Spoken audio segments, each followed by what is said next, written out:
صدر گرامی قدر و عزیزان ملت سلام و رحمت.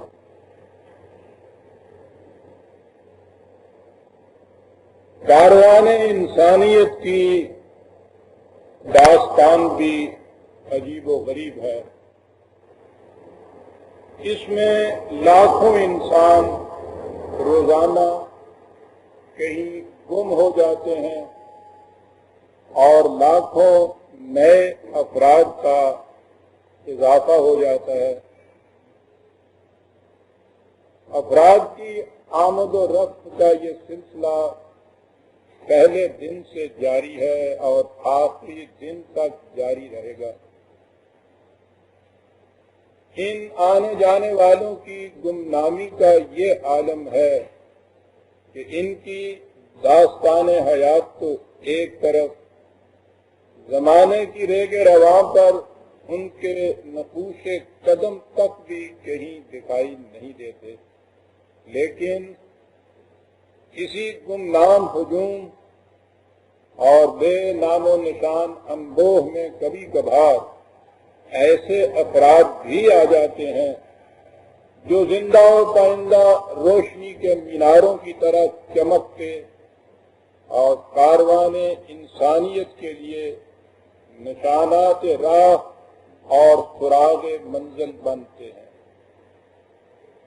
تاریخ انسانیت در حقیقت انہی قندیلوں کی تابندہ شعاؤں سے عبارت ہے. اسی قسم کے افراد تعمیر انسانیت کے معمار اور تحسین کائنات کے نقش ور ہوتے ہیں. یہی وہ سیرت ساز اقوام و ملل ہیں جن کے متعلق کہا گیا ہے کہ فطرت کے مقاصد کے عیار، ان کے ارادے دنیا میں بھی میزان، قیامت میں بھی میزان. انہی زندہ جاوید ہستیوں میں اس مرد خدا آگاہ اور خود مست کا شمار ہوتا ہے جس کی یاد تازہ کرنے کے لیے ہم آج یہاں جمع ہوئے ہیں.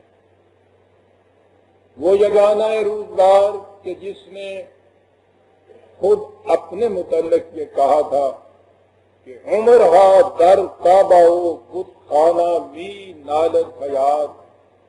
زندگی ایک زمانے تک کعبے اور بت خانے میں مصروف آہو فغاں رہتی ہے، تب کہیں جا کر تاز بزم عشق یک دانائے راز آئے برو.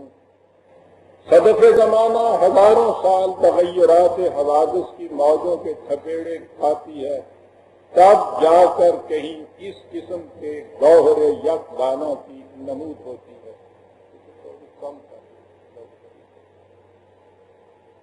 عزیزان من، مشرق نے علامہ مشرق کو، علامہ اقبال کو ایک شاعر کی حیثیت سے پہچانا، اسی لیے اس کے متعلق زیادہ سے زیادہ شاعر مشرق کہا گیا. مغرب میں اس کا تعارف ایک فلاسفر کی حیثیت سے ہوا اور انہوں نے فلاسفر کی صف میں اس کو بڑا اونچا مقام دیا. اس میں شبہ نہیں کہ علامہ اقبال شاعر کی حیثیت سے بھی بڑا ممتاز مقام رکھتے ہیں اور فلاسفرز کی دنیا میں بھی ان کی تابانیاں بڑی ہی درخشندہ ہیں، لیکن میرے نزدیک ان کا صحیح مقام کچھ اور ہے، اور وہ مقام ہے پیغامبر قرآن ہونے کا. پیغمبر نہیں، پیغام بر، یعنی قرآن کا نقیب، قرآن کا مبلغ. میرے دل میں حضرت علامہ کی عظمت و عقیدت اسی بنا پر ہے کہ انہوں نے جو کچھ سمجھا قرآن سے سمجھا، جو کچھ سمجھایا قرآن کریم سے سمجھایا. خدا کی یہ کتاب عظیم ہمارے ہاں صدیوں سے مقدس غلافوں میں لکھتی چلی آ رہی تھی. اقبال نے اسے ان غلافوں سے نکالا اور اس کے پیغام حیات بخش کو اس انداز سے عام کیا کہ اس کے غلغلوں سے فضا گونج اٹھی۔ اس نے سب سے پہلے ملت اسلامیہ کو جھنجھوڑا اور کہا کہ منزل و مقصود قرآن دیگر است اور رسم و آئین مسلمان دیگر است۔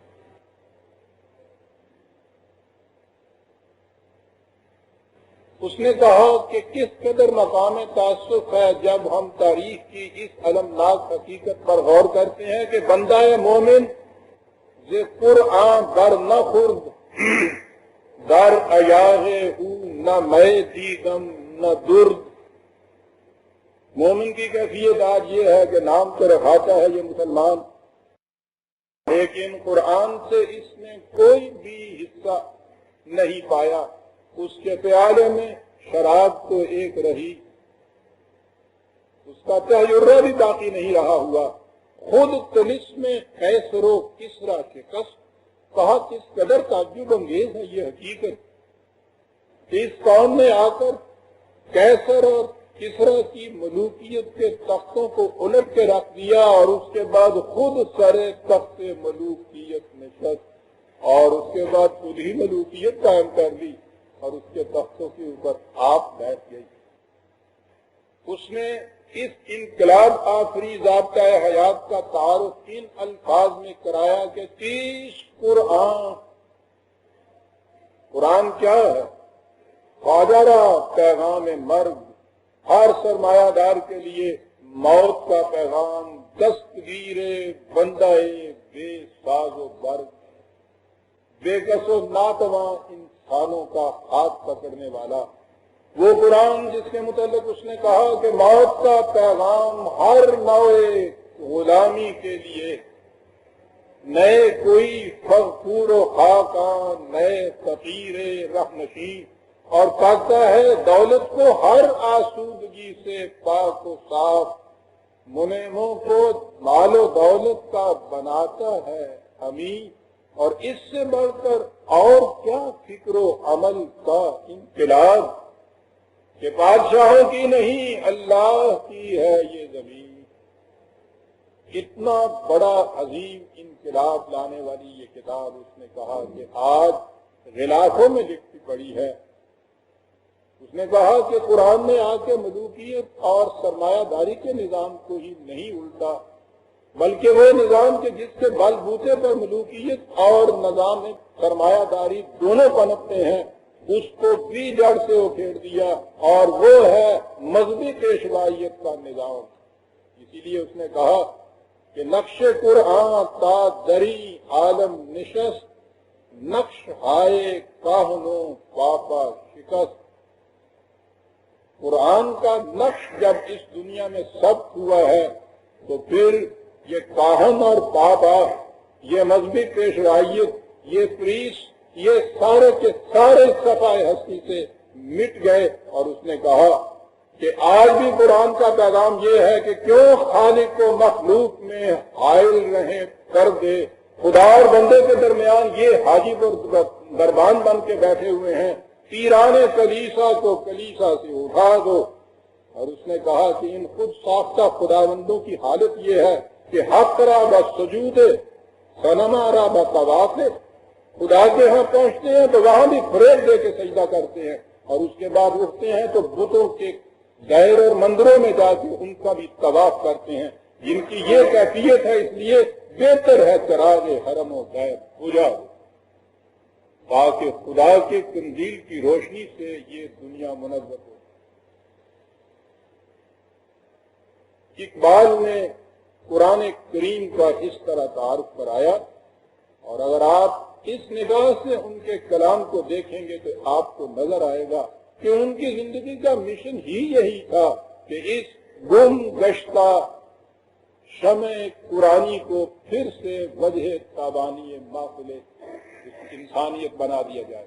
سارا پیغام، سارا قرآن کلام اقبال کا اسی ایک نقطے کی تفسیر ہے۔ ظاہر ہے کہ پھر اس کے قیام کے متعدد گوشے ہوں گے، جس طرح انسانی زندگی کے متنوع گوشے ہوتے ہیں۔ میرے لیے یہ تو مشکل ہے کہ میں ایک نشست میں اس تمام و کمال پورے کے پورے پیغام کو آپ کے سامنے پیش کر سکوں۔ اس میں سے کسی ایک گوشے کو ہی ایک نشست میں سامنے لایا جا سکتا ہے، اور آج کے اس نشست کے لیے میں نے ان گوشوں میں سے ایسے گوشے کا انتخاب کیا ہے جو میں سمجھتا ہوں کہ آج کے حالات کے تابع سب سے زیادہ بنیادی، سب سے زیادہ اہم سوچنے کا مقام ہمارے لیے ہو گیا ہے، اور وہ ہے قومیت کا مقام۔ عام طور پہ جسے ٹو نیشن تھیوری یا دو قومی نظریہ کہا جاتا ہے، یہ اصطلاح اور یہ الفاظ اب کثرت استعمال سے یوں کہ یہ ایسے کھس گئے ہیں یا ان کو ایسا پامال کر دیا گیا ہے کہ ان کا صحیح مفہوم بھی ہمارے سامنے نہیں رہا۔ لیکن آپ یہ معلوم کر کے غالباً حیران ہوں گے، اور ارباب ان کو تو اس کا پتہ ہے کہ یہ مملکت پاکستان کے جس میں ہم سر اٹھا کر چلنے کے قابل ہوئے ہیں، یہ رہین منت ہے صرف اسی ایک نظریے کی کہ جسے دو قومی نظریہ کہا جاتا ہے۔ یہ کوئی ہنگامی سیاست کی بات نہیں ہے، یہ دین کا اصل و اصول ہے، اور پاکستان بھی ہم نے محض کسی سیاسی ہنگامی حربے کے تحت حاصل نہیں کیا تھا، یہ ہمارے دین کا تقاضا تھا، یہ اسلام مسلمان کے لیے اسلامی زندگی بسر کرنے کے لیے لا ینفک شرط تھی کہ جس کے لیے ہم نے اس مملکت کو حاصل کیا تھا۔ اور اس کے بعد آپ دیکھیے گا کہ اس اعتبار سے قرآن کریم کی روح سے اور مملکت پاکستان کی تشکیل کے نقطۂ نگاہ سے اس سوال یا اس مسئلہ یا اس نظریہ کو کس قدر بنیادی حقیقت حاصل ہے، دو قومی نظریہ جسے کہا جائے۔ عزیزان مان، اگر کوئی یہ پوچھے کہ ایک فکرہ میں بتائیے کہ اسلام کا مقصود و منتہا اور دین کی غایت الغایات کیا ہے، تو اسے پورے حکم و یقین کے ساتھ کہا جا سکتا ہے کہ اسلام کا مقصود اور اس کے عملی نظام یعنی دین کی غایت یہ ہے کہ نوع انسانی کے تمام اختلافات اور افتراقات کو مٹا کر وحی کی دی ہوئی اقدار کی بنیادوں پر اسے ایک عالمگیر برادری بنا دیا۔ یہ غایت ہے دین کی، یہ مقصود ہے اسلام۔ اس کے لیے قرآن کریم نے پہلے ایک پس منظر ہمارے سامنے پیش کیا۔ اس نے کہا کہ جب اس صفحہ ارض پر سب سے پہلے انسانوں نے تمدنی زندگی بسر کرنا شروع کی ہے تو ان کی کیفیت یہ تھی کہ کان الناس امۃ واحدۃ، تمام انسان ایک برادری کے افراد تھے، ان میں کوئی اختلاف نہیں تھا، کوئی اختلاف نہیں تھا۔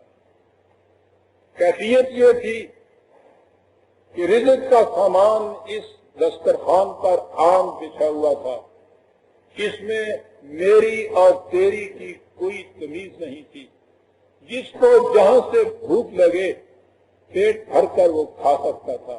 اس نے کہا ہے کہ یہ جنت کی زندگی تھی جس میں کسی انسان کو نہ بھوک اور پیاس کی وجہ سے پریشانی تھی، نہ مکان کی دقت تھی، نہ لباس کے متعلق کسی قسم کی تشویش تھی۔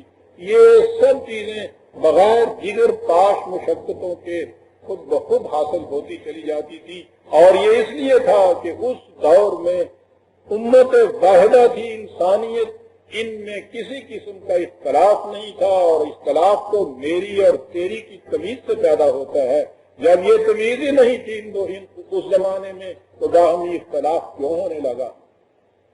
اور اس کے بعد اس نے قصہ آدم کی تمثیلی داستان کے انداز میں کہا کہ ہم نے کہا یہ تھا کہ فلا تقربا هذه الشجرة، تو عام طور پہ ہمارے ہاں پھر اس شجر کی تفسیریں بیان ہوتی ہیں کہ وہ جس درخت سے روکا گیا تھا کہ اس کے قریب نہ جانا، وہ کون سا درخت تھا؟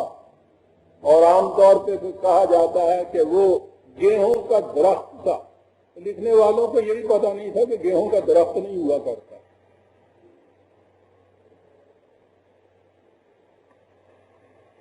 سوال یہ نہیں ہے. قرآن نے تو شجرہ کہا. عربی زبان کے اندر شجرت اور مشاجرت کہتے ہیں ایک ایسا زندگی کا نظام کہ جس میں اصل تو ایک ہو درخت کے تنے کی طرح اور اوپر جا کے وہ ایک رہنے کی بجائے سینکڑوں شاخوں کے اندر بٹ جائے. اس قسم کے اختلاف کو مشاجرت کہتے ہیں. کہا یہ گیا تھا کہ تم امت واحدہ ہو. دیکھنا اصل کے اعتبار سے تم ایک درخت کے تنے کی طرح واحد مضبوط کھڑے ہو. اوپر جا کے اس طرح سے تم الگ الگ ٹہنیوں شاخوں پتوں میں نہ بٹ جانا. یہ اگر کرو گے تو یاد رکھو تباہ ہو جاؤ گے. کہا کہ انسانوں نے یہی کچھ کیا اور نتیجہ اس کا یہ ہوا کہ بعضکم لبعض عدو، ایک دوسرے کے دشمن ہو گئے. پہلا اختلاف جو پیدا ہوا کس بنا پہ ہوا؟ وہی جو اسی قصہ آدم میں قرآن نے اشارتاً کہا ہے کہ وہ نسل کی بنیاد پہ ہوا. یہ خاندان، یہ قبیلہ، یہ قوم، یہ امت، یہ جماعت واحدہ جو تھی مختلف قبیلوں کے اندر بٹ گئی، مختلف خاندانوں کے اندر بٹ گئی اور یہ نسل کے امتیازات کی بنا پر ان کے اندر ایسا ہو گیا. پہلا ابلیسی حربہ یہ تھا کہ نسل کے اعتبار سے اس امت واحدہ کو مختلف قبائل کے اندر تقسیم کر. جب یہ تفریق پیدا ہو گئی، جب یہ اختلاف پیدا ہو گیا تو قرآن نے کہا ہے کہ ان اختلافات کا مٹانا انسان کے ذہن کے بس کی بات نہیں تھی کہ ذہن انسانی کبھی بھی اپنے اپنے مفاد سے الگ نہیں ہو سکتا. اور جب بھی کسی مسئلے کا فیصلہ آپ اس طرح کریں کہ آپ کے اپنے مفادات اس میں در آئیں تو پھر اس مسئلے کا فیصلہ ہو نہیں سکتا. اس کے لیے قرآن نے یہ کہا، اللہ تعالیٰ نے یہ کہا کہ فَبَعَثَ اللَّهُ النَّبِيِّينَ مُبَشِّرِينَ وَمُنذِرِينَ. خدا نے اپنی طرف سے انبیاء کو بھیجا. وہ اس امر کی بشارت دیتے تھے کہ اگر تم ایک جماعت بن کر رہے تو زندگی کی خوشگواریاں اور سرفرازیاں تمہاری چولی میں آئیں گی. ومنذرین، لیکن اگر تم اسی طرح سے الگ الگ قبیلوں، خاندانوں، گروہوں، پارٹیوں، قوموں میں بٹے رہے تو یاد رکھو تباہی اور بربادی کا جہنم تمہارے لیے تیار ہے. اور اس اختلاف کو مٹانے کے لیے اس نے ساتھ ہی وَأَنزَلَ مَعَهُمُ الْكِتَابَ بِالْحَقِّ لِيَحْكُمَ بَيْنَ النَّاسِ فِيمَا اخْتَلَفُوا فِيهِ. اس نے وحی کی روح سے ایک ضابطۂ زندگی بھیجا اور کہا یہ کہ اس ضابطے کے مطابق ان کے نزاعی معاملات کا فیصلہ کرتے چلے جاؤ گے تو پھر ان میں افتراق اور اختلاف نہیں رہے گا. یہ امت واحدہ بن جائے. یہ تھا عزیزان من انبیاء کرام کے بھیجنے اور ان کے ساتھ کتابیں نازل کرنے کا مقصد. یعنی ان اختلافات کو مٹا کر جن کی وجہ سے نوع انسانی مختلف خاندانوں، قبیلوں اور قوموں میں بٹ گئی تھی اور اس لیے اس کا فطری نتیجہ خونریزیاں اور فساد انگیزیاں تھا، ان اختلافات کو مٹا کر انہیں پھر سے ایک عالمگیر برادری بنا دیا جائے.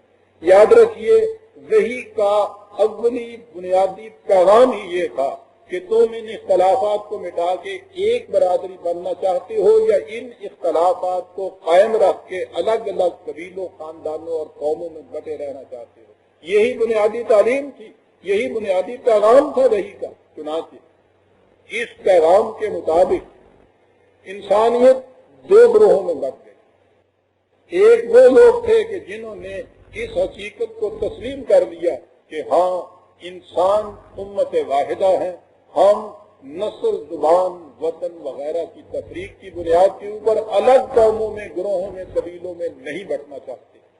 جنہوں نے اس حقیقت کو تسلیم کیا انہیں مومن یا مسلم کہا گیا.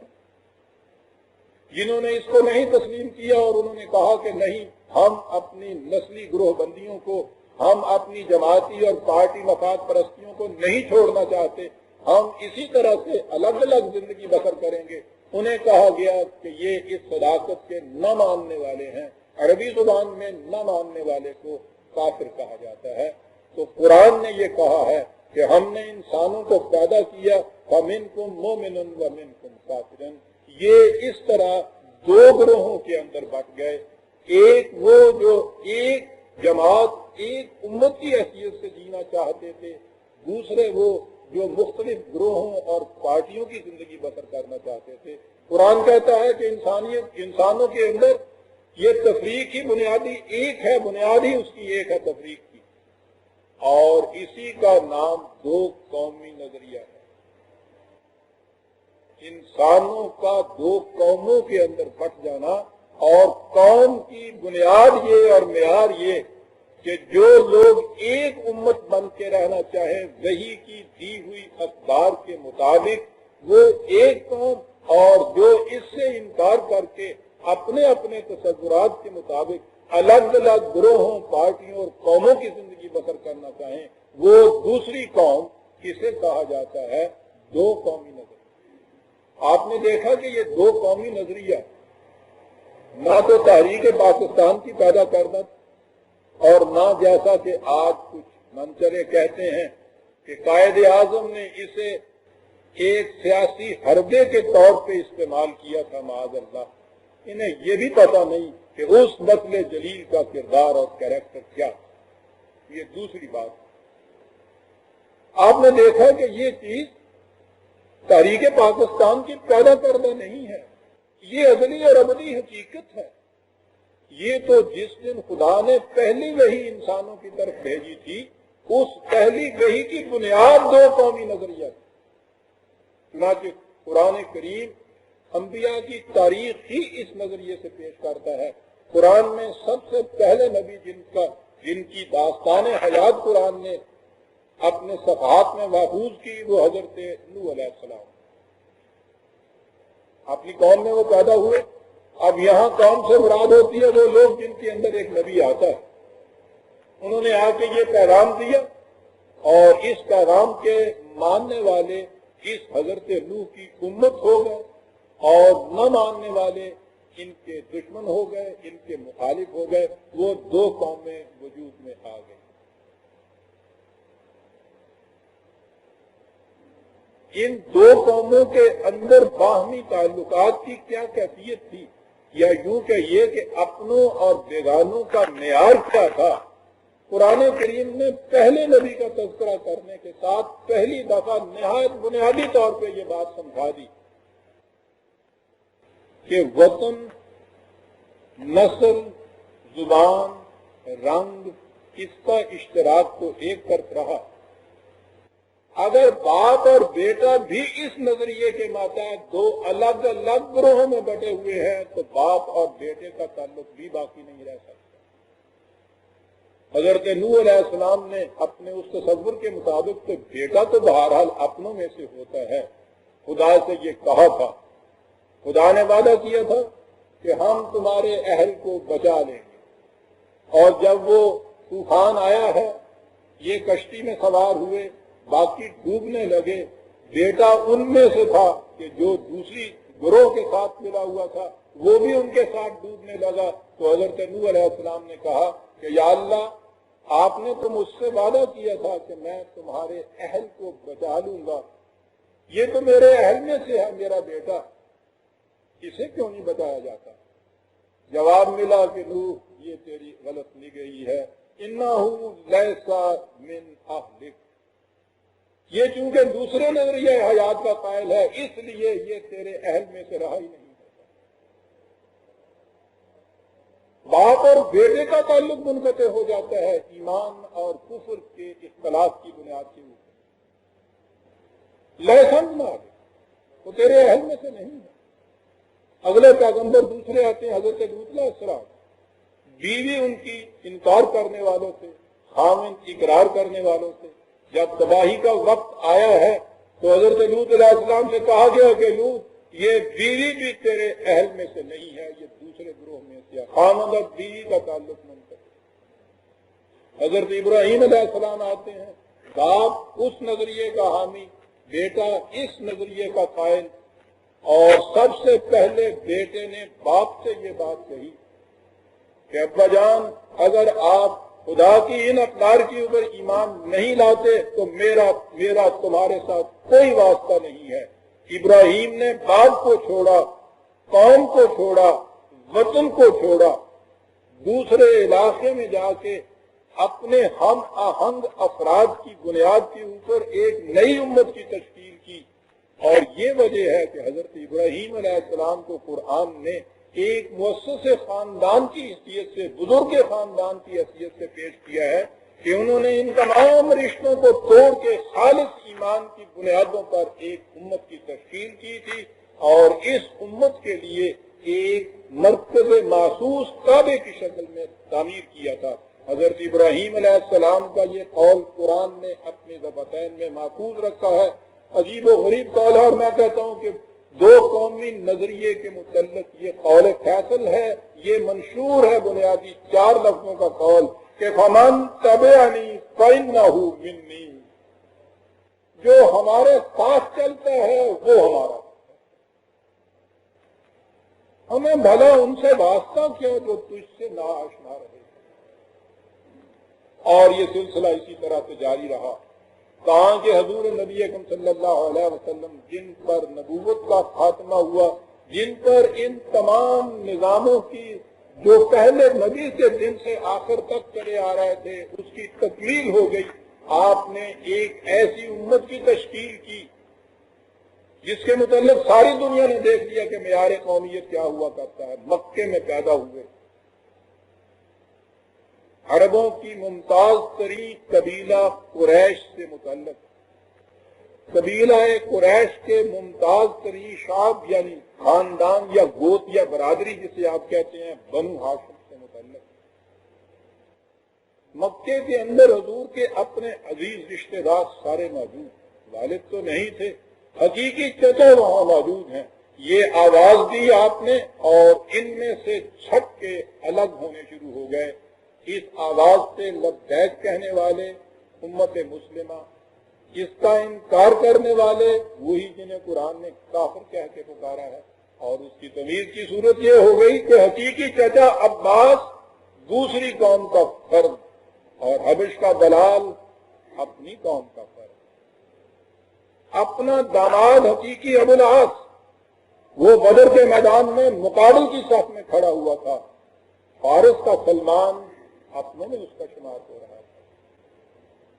ابو لہب حقیقی چچا جو ہے وہ سب سے پہلا کہ جس کا یا ایک ہی کافر کے جس کا نام لے کے قرآن نے پکارا ہے، آپ کا حقیقی چچا اسی مکے کا رہنے والا، وہی زبان بولنے والا، وہی نسل، وہی قبیلہ۔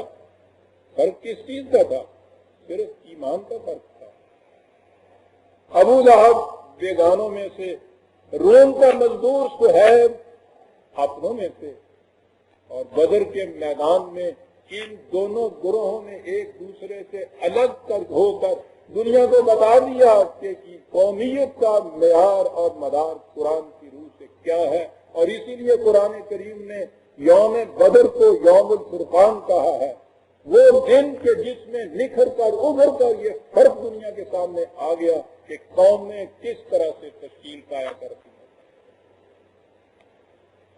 نبی اکرم صلی اللہ علیہ وسلم نے قرآن کریم کی آیت کی روح سے یہ بتا دیا کہ آؤ تمہیں بتائیں کہ توحید اور شرک کسے کہتے ہیں۔ توحید تو وحدت کا نام ہے، یہ ایک خدا کا مان لینا ذہنی طور پر یہ کچھ معنی نہیں رکھتا، اس کا عملی مفہوم یہ ہے کہ اس خدا کے ماننے والے ایک جماعت اور ایک قوم کے فرد ہوتے ہیں۔ یہ خدا کی توحید نہیں ہے، یہ امت کی توحید ہے، یہ وحدت خداوندی نہیں، وحدت انسانیت ہے۔ اور اسی لیے قرآن نے کہا کہ وَلَا تَكُونُوا مِنَ الْمُشْرِكِينَ مِنَ الَّذِينَ فَرَّقُوا دِينَهُمْ وَكَانُوا شِيَعًا۔ یاد رکھنا، اس توحید کے اقرار کے بعد تم نے پھر مشرک نہ بن جانا، یعنی ان لوگوں میں سے نہ بن جانا کہ جنہوں نے تفرقہ پیدا کیا الگ الگ گروہ، الگ الگ پارٹیاں، الگ الگ قبیلے، الگ الگ قومیں بن گئے، اور اس طرح سے توحید کے بعد عملاً شرک اختیار کر۔ ایک چیز قرآن نے اور تھوڑی کہی ہے، تفصیل تو ذرا آگے چل کے بیان کروں گا۔ اس نے کہا ہے کہ خدا کے ماننے والے دنیا میں سارے لگے پھرتے ہیں، سوائے چند داہریوں کے کون ہے جو خدا کو نہیں مانتا؟ اس کے تصور خدا بندی میں فرق ہو سکتا ہے، خدا ماننے میں تو فرق نہیں ہوتا۔ اس نے کہا کہ محض خدا کو مان لینے سے الگ قوم نہیں بنتی، اس پیغمبر پر ایمان لانے سے الگ قوم بنتی ہے جو خدا کا پیغام انسانوں تک پہنچاتا ہے۔ اس لیے اس نے کہا کہ یہ ٹھیک ہے، عباد اللہ تو تم ہو، خدا کے بندے تو ہو، لیکن امت محمدیہ ہو تم، کہ محمد پر ایمان لانے سے یہ ایک الگ امت بنی ہے۔ اور اسی لیے اس نے یہ کہہ دیا، اے رسول ان الذین فرقوا دینہم وکانوا شیعا لست منہم فی شیء، یہ لوگ جو ایمان لے آئے ہیں، اگر ان میں کوئی کسی قسم کا تفرقہ پیدا کر کے الگ گروہ بندی کے اندر یہ آ گیا تو اے رسول تیرا ان سے کوئی واسطہ نہیں۔ امت کے اندر تفریق کا پیدا ہو جانا یا معیار قومیت ایمان کے اشتراک کے علاوہ کوئی اور قرار دے لینا، خدا کا شرک، خدا کے رسول سے قطع تعلق، ایسے قوم کا، ایسے گروہ کا، ایسے افراد سے نہ خدا سے کوئی تعلق نہ اس کے رسول سے کوئی واسطہ۔ آپ نے غور کیا عزیزان امام کتنی اہم چیز ہے یہ، جسے ہم دو قومی نظریہ کہتے ہیں؟ یہی چیز تھی جو عدت الوداع کے خطبہ میں کہ جسے میں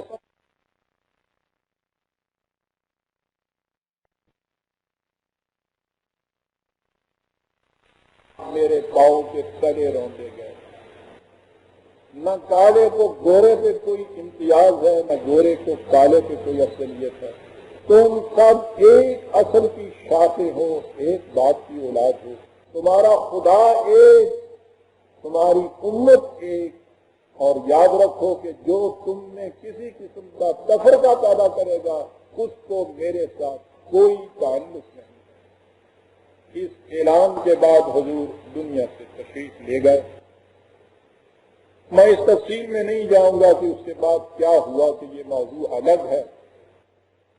اس کے بعد ہم دیکھتے یہ ہیں اور نہایت عبرت انگیز نگاہوں سے دیکھتے ہیں کہ اس امت کی گاڑی دوسری پٹڑی پر جا پڑی، اور یہ ایک امت واحدہ ہونے کی بجائے پھر سے یہ گروہوں میں اور وہی قبائلی اور نسلی انداز سے گروہوں کے اندر یہ بڑھے۔ حضور کے بعد جو مملکت قائم ہوئی تھی وہ خلافت راشدہ تھی، حالانکہ وہ خلافت قریش کہی جا سکتی تھی۔ حضرت ابوبکر صدیق قریشی، حضرت عمر قریشی، حضرت عثمان قریشی، حضرت علی قریشی، یہ تو مملکت قریش ہو سکتی تھی، لیکن یہ تو 10 سربردگان رسالت تھے، انہوں نے اس کو مملکت قریش نہیں کہا، مملکت بنو ہاشم نہیں کہا، یہ خلافت راشدہ رہی۔ اور اس کے بعد جب جیسا میں نے کہا ہے کہ یہ گاڑی دوسری پٹڑی پر جا پڑی تو پھر بنی امیہ کی سلطنت آئی، بنو عباس کی سلطنت آئی، بنو فاطمہ کی سلطنت آئی، پھر ایران کی سلطنت آئی، پھر ترکوں کی آئی، افغانوں کی آئی، پٹھانوں کی آئی، راجپوتوں کی آئی، چل اس کے بعد عزیزان نہ آئی تو پھر امت کی مملکت نہ آئی۔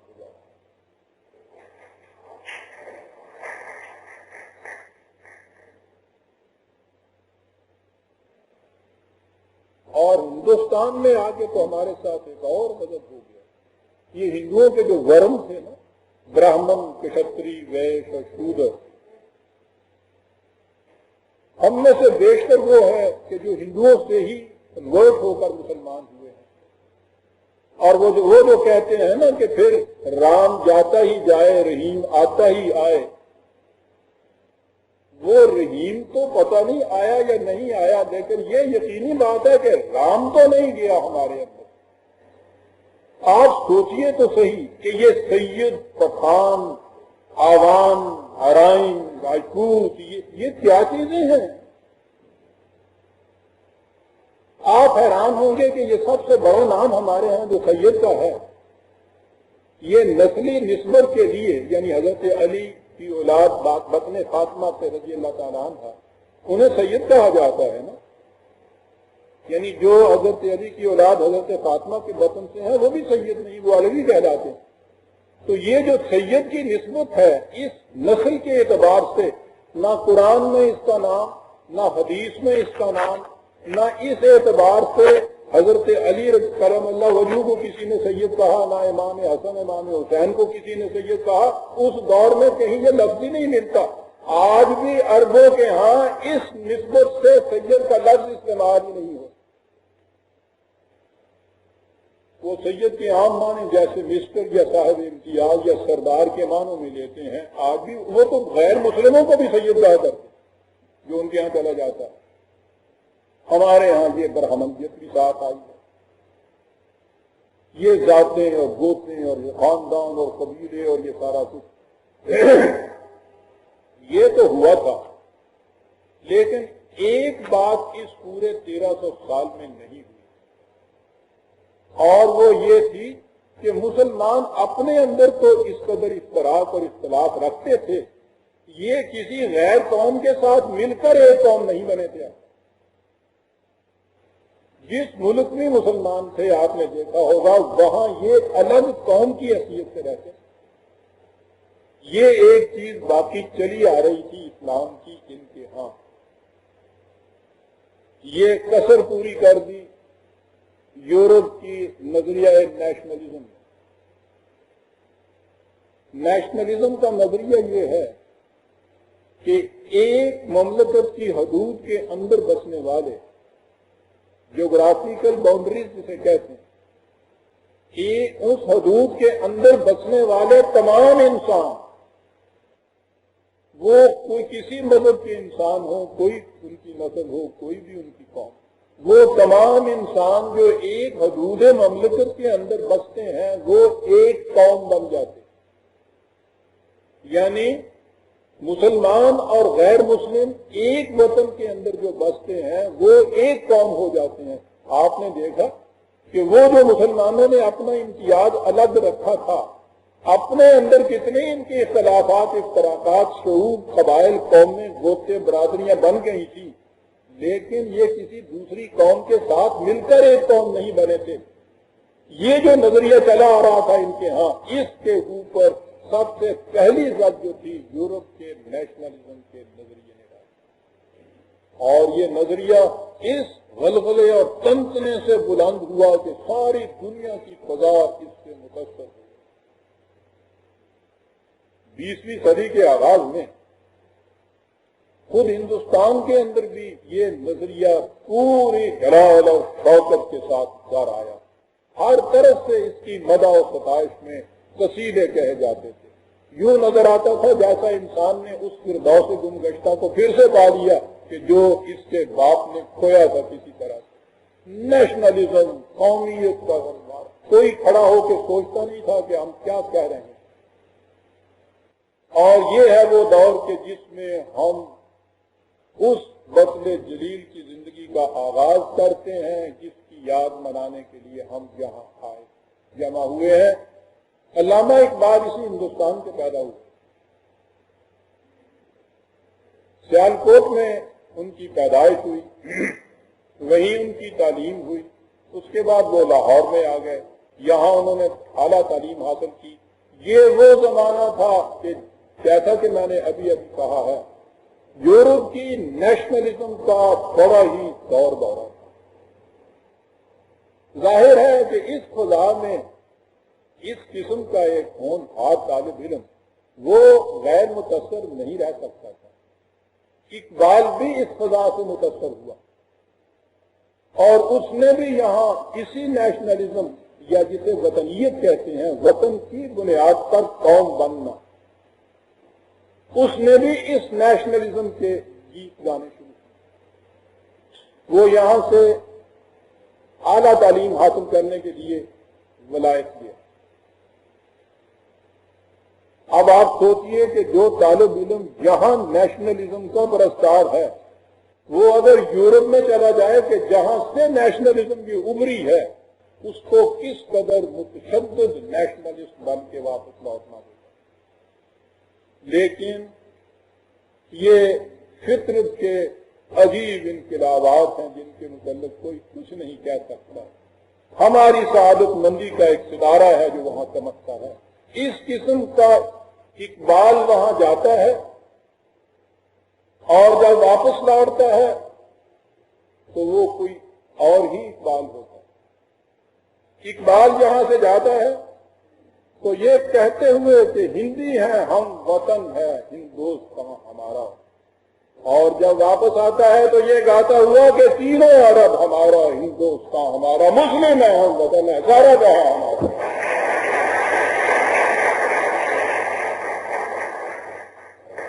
معلوم نہیں یہ 30 سالہ نوجوان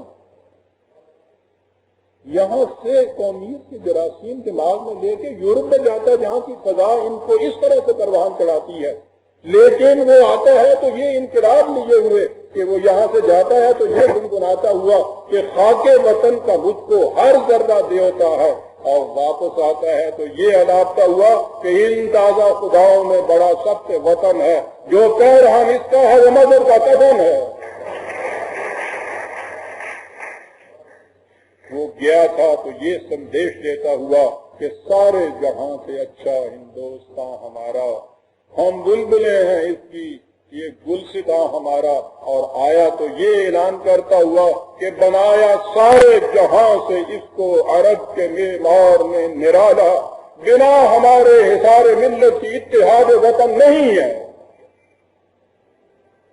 کچھ سمجھ میں نہیں آتا۔ اقبال کے دل و دماغ میں یہ انقلاب کیسے آیا؟ جیسے میں نے کہا ہے مورخ تو اس کے اوپر کافی، لیکن بات ساری یہ ہے کہ بچپن میں وہ جو باپ کی زیر نگرانی قرآن کریم کی تعلیم حاصل کی تھی اور جو وقتی طور پر ان ہنگاموں کے نیچے دب گئی تھی، یورپ میں جانے کے بعد جب حقائق کو اپنی نگاہوں سے اس شخص نے دیکھا تو وہ اوپر کی مصنوعی تہیں نکل گئیں اور قرآن کی تعلیم پھر ابھر کر سامنے آ گئی۔ یہ انقلاب کیسے آیا تھا؟ علامہ اقبال نے اسے خود اپنے الفاظ میں بیان کیا ہے۔ ذرا آگے چل کے 1938 میں میں بتاؤں گا کہ اس وقت جہاں کتنا بڑا مار کا ایک پیش ہوا تھا، اس وقت انہوں نے یہ کہا تھا کہ زمانہ حال کے سیاسی لٹریچر میں وطن کا مفہوم محض جغرافیائی نہیں بلکہ وطن ایک اصول ہے حیث اجتماعیہ انسانیہ کا، اور اس اعتبار سے ایک سیاسی تصور ہے۔ انہوں نے کہا تھا کہ وطن صرف ہوم لینڈ کا نام نہیں اب رہا، یہ تو ایک اصول بنا دیا گیا ہے کہ انسانوں کو ایک قوم کس بنا کے اوپر بنایا جائے گا، کس بنیادوں پر بنایا جائے گا۔ وطن نے یہ کیفیت اختیار کر لی ہے، کیونکہ اسلام بھی حیث اجتماعیہ انسانیہ کا ایک قانون ہے، اس لیے وطن کو جب ایک سیاسی تصور کے طور پر استعمال کیا جائے تو وہ اسلام سے متصادم ہوتا ہے، اور یہ وجہ ہے کہ میں اس نظریہ قومیت کی مخالفت کرتا ہوں۔ اس نے مخالفت کس انداز میں کی؟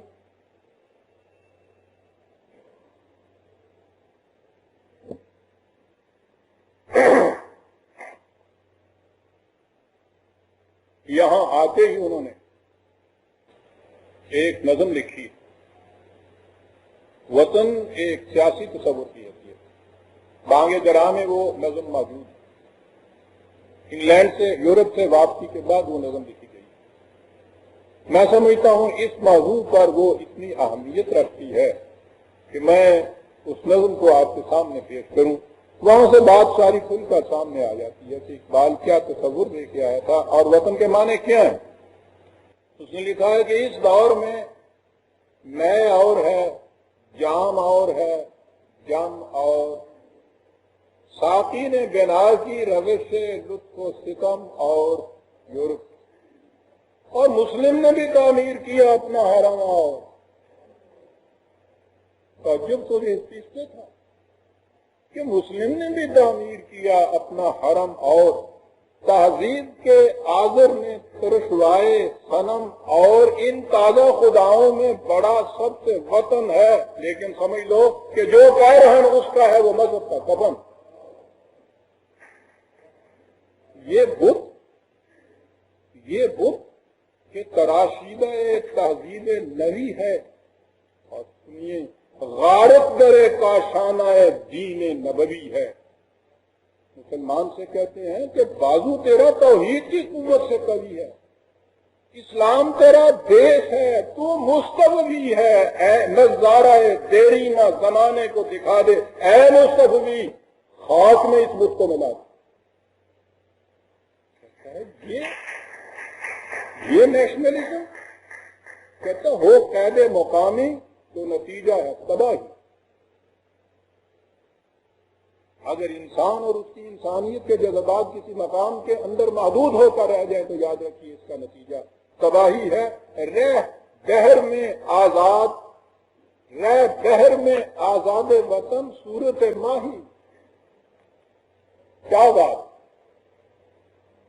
کتنے نے اس کو اظہار بیان بھی اتنا خوبصورت ادا کیا تھا کہ اس کا جواب نہیں۔ کتنی جامع اور مکمل تشریح ہے یہ، وطن کے اندر بھی صورت ماہی، رہ بحر میں آزاد وطن صورت ماہی، ہے ترک وطن سنت محبوب الہی، دے تو بھی نبوت کی صداقت کی گواہی۔ گفتار سیاست میں وطن اور ہی کچھ ہے، لیکن ارشاد نبوت میں وطن اور ہی کچھ ہے۔ اور یہ وطن، یہ وطنیت، یہ نیشنلزم اقوام جہاں میں ہے، رقابت تو اسی سے، تسخیر ہے مقصود تجارت تو اسی سے، خالی ہے صداقت سے سیاست تو اسی سے، کمزور کا گھر ہوتا ہے غارت تو اسی سے، اور اقوام میں مخلوق خدا بڑھتی ہے اس سے، اور قومیت اسلام کی جڑ کٹتی ہے۔ یہ پیغام دیا اس شخص نے آ کے یہاں،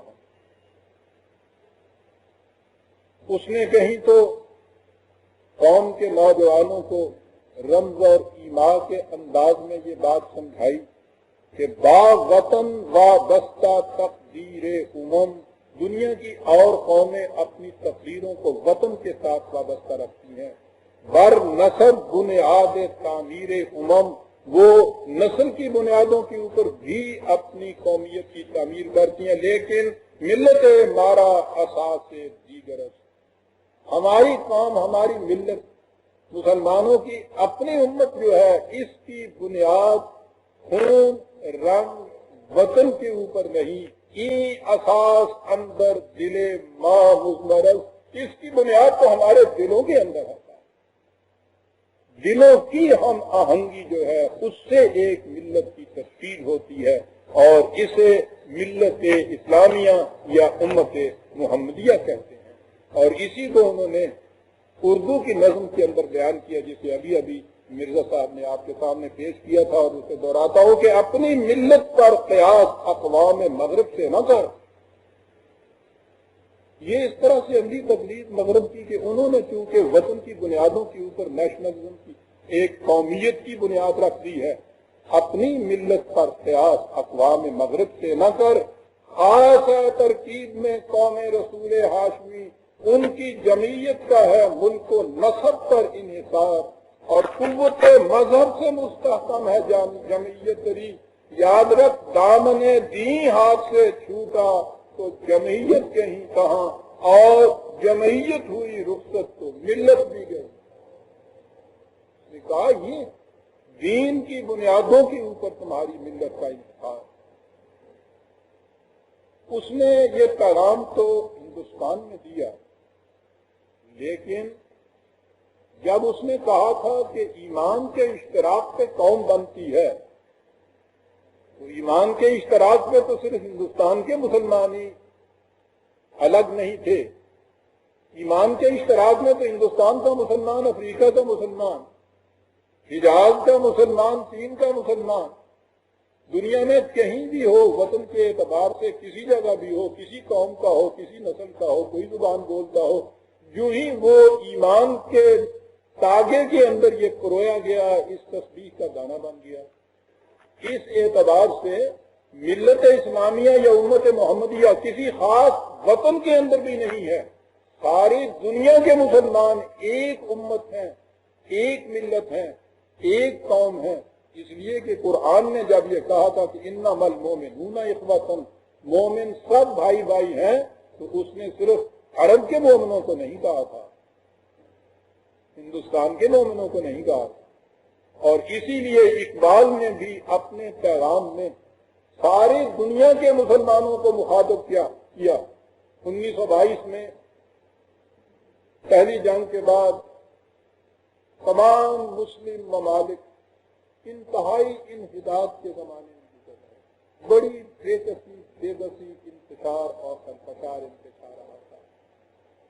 اس زمانے میں اقبال نے کہا کہ میں تمہیں بتاتا ہوں کہ تمہاری حفاظت ہی نہیں، استحکام، بقا، عروج اور سرفرازی کا راز کس بات میں ہے، اور وہ یہ کہ ایک ہو سارے حرم کی پاسبانی کے لیے، نیل کے ساحل سے لے کر تا بحد کاشغر، اور جو کرے گا امتیاز رنگ و خون مٹ جائے گا، ترک خرگاہی ہو یا عرابی والا گوہر، نسل اگر مسلم کی مذہب پر مقدم ہو گئی، اڑ گیا دنیا سے تو مانند خاک رہگذر۔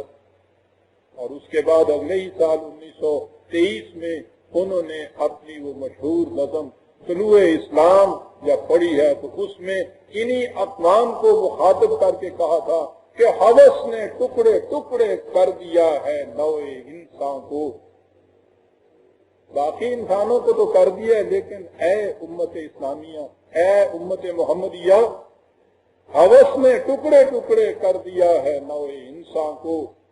اخوت کا بیان ہو جا، محبت کی زبان ہو جا، یہ ہندی، وہ خراسانی، یہ افغانی، وہ تورانی، ارے تو ہے شرمندہ ہے، ساحل اچھل کر بے قرار ہو جا، غبار آلودہ رنگ و نسب ہیں بال و پر تیرے، غبار آلودہ رنگ و نسب ہیں بال و پر تیرے، تو ہے مرغ حرم اڑنے سے پہلے پرفشاں ہو جا۔ اس غبار کو یہاں پھینک دے اور اس کے بعد خالص توحید میں رنگے ہوئے ایک امت واحدہ کی شکل میں دنیا کے اوپر آ۔ اقبال نے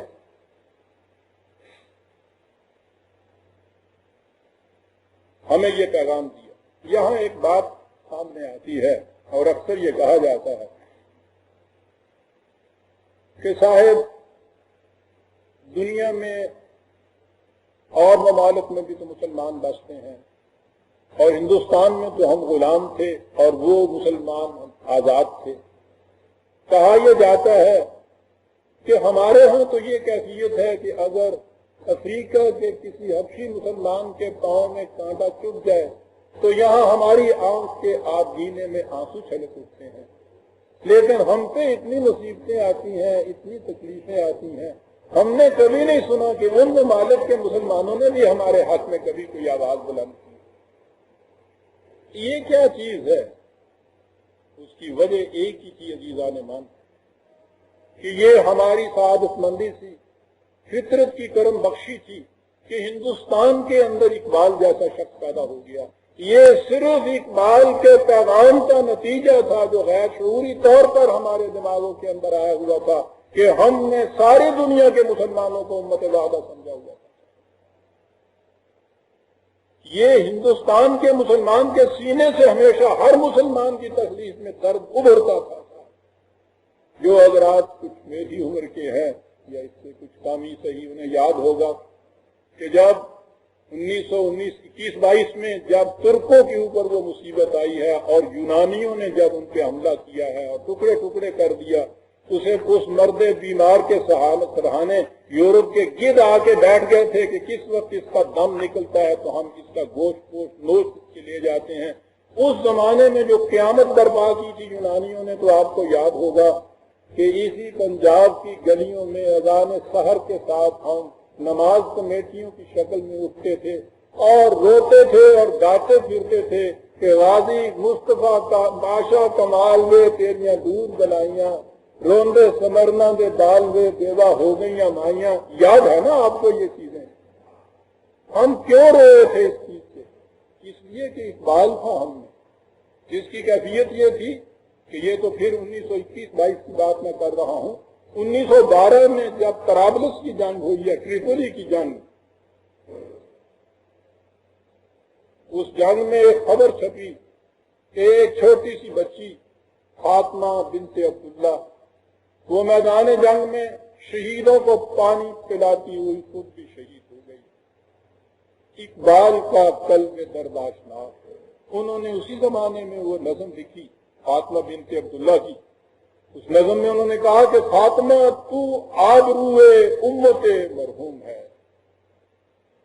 یہ نہیں کہ طرابلس والوں کے لیے وجہ فخر ہے، عربوں کے لیے وجہ فخر ہے. فاطمہ تو آبروئے امت مرحوم ہے، ذرہ ذرہ تیری مشت خاک کا معصوم ہے.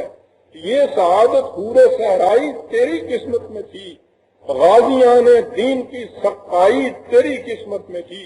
اور اس کے بعد یہ کہا ہے کہ یہ فاطمہ کسی خاص نسل دم قوم وطن کی بچی نہیں تھی، یہ کلی بھی اس گلستان خزاں منظر میں تھی، ایسی چنگاری بھی یارب اپنی خاکستر میں تھی. اپنے صحرا میں بہت آہو ابھی پوشیدہ ہیں، بجلیاں برسے ہوئے بادل میں بھی پوشیدہ ہیں. یہ تھا اقبال. طرابلس کے جنگ میں شہید ہونے والی بچی اقبال کی آنکھوں سے خون کے آنسو ٹپک رہے ہیں. اور پھر وہ واقعہ بھی تو اسی جنگ طرابلسی کا ہے. اور آج میں پھر کہوں گا کہ اگر ایسے احباب کوئی موجود ہیں تو سید بالوں والے تو شاید ان کو یاد ہوگا. سن 12 کی بات ہے، طرابلس میں مسلمانوں کا خون پانی کی طرح ارزاں ہو گیا اور یہاں ہندوستان کے مسلمانوں کے اوپر ایک قیامت ٹوٹ پڑی تھی. شاہی مسجد میں ایک جلسہ ہوا، بہت بڑا جلسہ. طرابلس کے شہیدوں کی یاد میں علامہ اقبال وہاں موجود، نڈھال تھے ان کے غم میں. لوگوں نے کشا کشا کھینچ دیا کہ اسٹیج پہ آئیے، ان کی یاد میں کچھ کہی. روتے ہوئے، کانپتے ہوئے، تڑپتے ہوئے، بلکتے ہوئے یہ اسٹیج پر آئے اور وہاں آ کے انہوں نے وہ نظم پڑھی ہے کہ آج بھی جب اس کو سامنے لایا جاتا ہے عزیزاں نے من جگر کے ٹکڑے ہو جاتے ہیں. ایک محاکاتی انداز کے اندر کہا کہ مجھے یہاں سے آسمان پہ فرشتے لے گئے. وہاں جا کے حضور رسالت مآب صلی اللہ علیہ وسلم کی بارگاہ میں مجھے کھڑا کر دیا. حضور نے مجھے دیکھا، کہا کہ نکل کے باغ جہاں سے برنگ بو آیا، ہمارے واسطے کیا تحفہ لے کے تو آیا. کیا انداز ہے بات کرنے کا. اقبال کہتا ہے کہ میں نے بسا احترام عرض کیا کہ حضور بحر میں آسودگی نہیں ملتی، تلاش جس کی ہے وہ زندگی نہیں ملتی. ہزاروں لالہ گل ہیں ریاض ہستی میں، لیکن وفا کی جس میں ہو بو وہ کلی نہیں ملتی. تو میں وہ کون سا تحفہ آپ کے لیے لاتا جو حضور کے شایان شان تھا، لیکن اس کے باوجود آیا ہوں تو خالی ہاتھ آنا مناسب نہ سمجھا. مگر میں نظر کو ایک آب گینے لایا ہوں، شیشے کی ایک بوتل. مگر میں نظر کو ایک آب گینا لایا ہوں، جو چیز اس میں ہے جنت میں بھی نہیں ملتی. کیا چیز تھی؟ جھلکتی ہے تیری امت کی آبرو اس میں، طرابلس کے شہیدوں کو ہے لہو اس میں.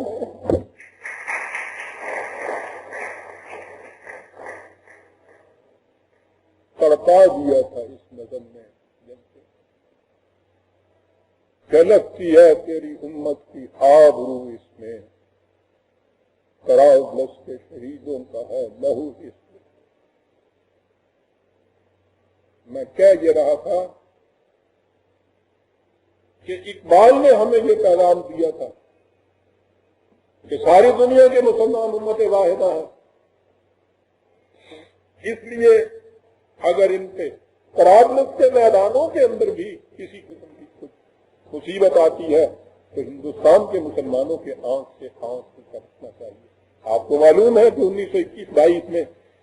1922 میں جب ترکوں نے شکست دی ہے، یونانیوں نے شکست دی ہے ترکوں کو، تو انہوں نے اسلامیہ کالج کی گراؤنڈ میں وہ نظم پڑھی تھی خضر راہ۔ مجھے ویسے تو بہت سی سعادتیں حاصل ہیں ان کی سخت برداری کی، لیکن یہ اب تک یاد ہے کہ اس اجتماع میں میں بھی موجود تھا۔ انہوں نے نظم کو پڑھی تھی خضر راہ، جس میں روتے ہوئے چیختے ہوئے، اور جنہوں نے سنا انہیں معلوم ہے کہ وہ کس انداز سے پڑھا کرتے تھے۔ یہ انہوں نے نظم پڑھی تھی کہ لے گئے تسلیس کے فرزند میراث خلیل، کشت بنیاد کلیسا بن گئی خاک حجاز، اور ہو گئی رسوا زمانے میں کلاہ لالا رنگ، جو سراپا نازتے ہیں عقاب مجبور نیاز۔ لیکن اقبال کا انداز اور تھا، وہ تو امیدوں کا شہزادہ تھا، انتہائی یاس اور نا امیدی کے زمانے میں بھی وہ کبھی امید کو ہاتھ سے نہیں چھوڑتا تھا۔ اسی نظم میں روتے رلاتے جب آخر میں پہنچا ہے تو اس نے کہا کہ گھبرانے کی بات نہیں، مسلمستی سینہ را از آرزو آباد کا، تو مسلمان سینے میں آرزو کو آباد رکھ، اس لیے کہ ہر زمان پیش نظر ما یخلف المیعاد اور خدا نے کہا ہوا ہے کہ ہم اپنے وعدوں کی خلاف نہیں کیا کرتے، تم اپنے سامنے خدا کے وعدوں کو رکھو، اس لیے اپنے سینوں کو آرزو سے آباد رکھو۔ معلوم نہیں کہ اس مرد مومن کی فراست نے آنے والے دور کی تصویر کس طرح سے دیکھ لی تھی۔ 22 میں یہ کہا تھا جبکہ ترکی کے حصے بکرے ہو رہے تھے، ایک ہی سال کے بعد سن 23 کے اندر مصطفیٰ کمال پاشا اور ترکوں نے ایک جھٹکا ایسا دیا کہ اس کے بعد نہ انجن نہ محنت نہ انجینئرنگ، نہ یونان رہا نہ یونان کے ساتھی یورپ کی قوتیں رہی، اور ترک تر و تازہ اسی طرح سے پھر شان و شوکت لیے ہوئے آ گئے۔ 23 میں انہوں نے پھر اپنی نظم طلوع اسلام پڑھی، وہی اقبال جو پچھلے سال روتا ہوا بھلکتا ہوا آیا تھا، رقصاں کرتا جمبا سرہندہ ناچتا جاتا اسٹیج کے اوپر آیا اور آگے کہا دلیل صبح روشن ہے ستاروں کی خنک تابی۔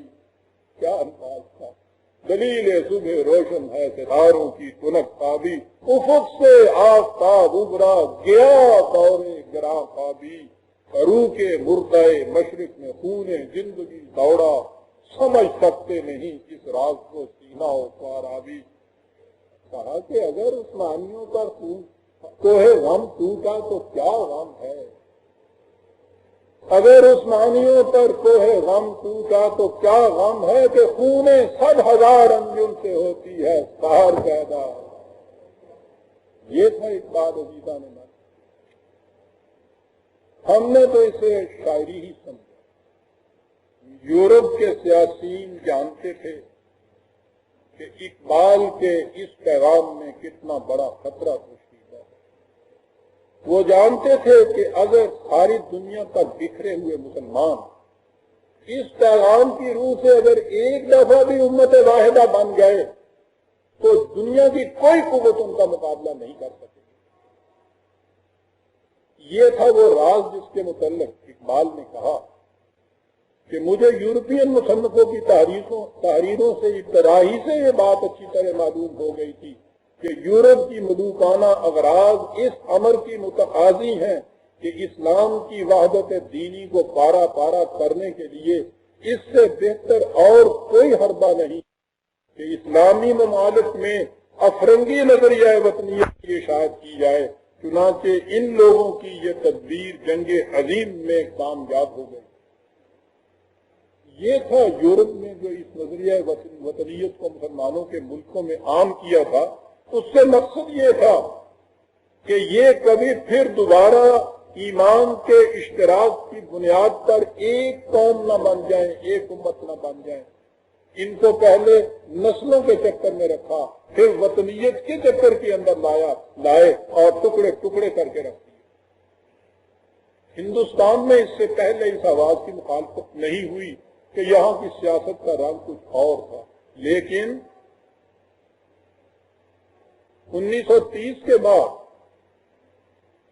جب ہندوؤں نے دیکھا کہ انگریز آہستہ آہستہ اختیارات منتقل کر رہا ہے ہندوستانیوں کی طرف، اور نظر یہ آتا تھا کہ یہ غالباً انتقال اختیارات آزادی کے اوپر منتج ہوگا، تو پھر ہندو کو بھی اس سے خطرہ لاحق ہوا۔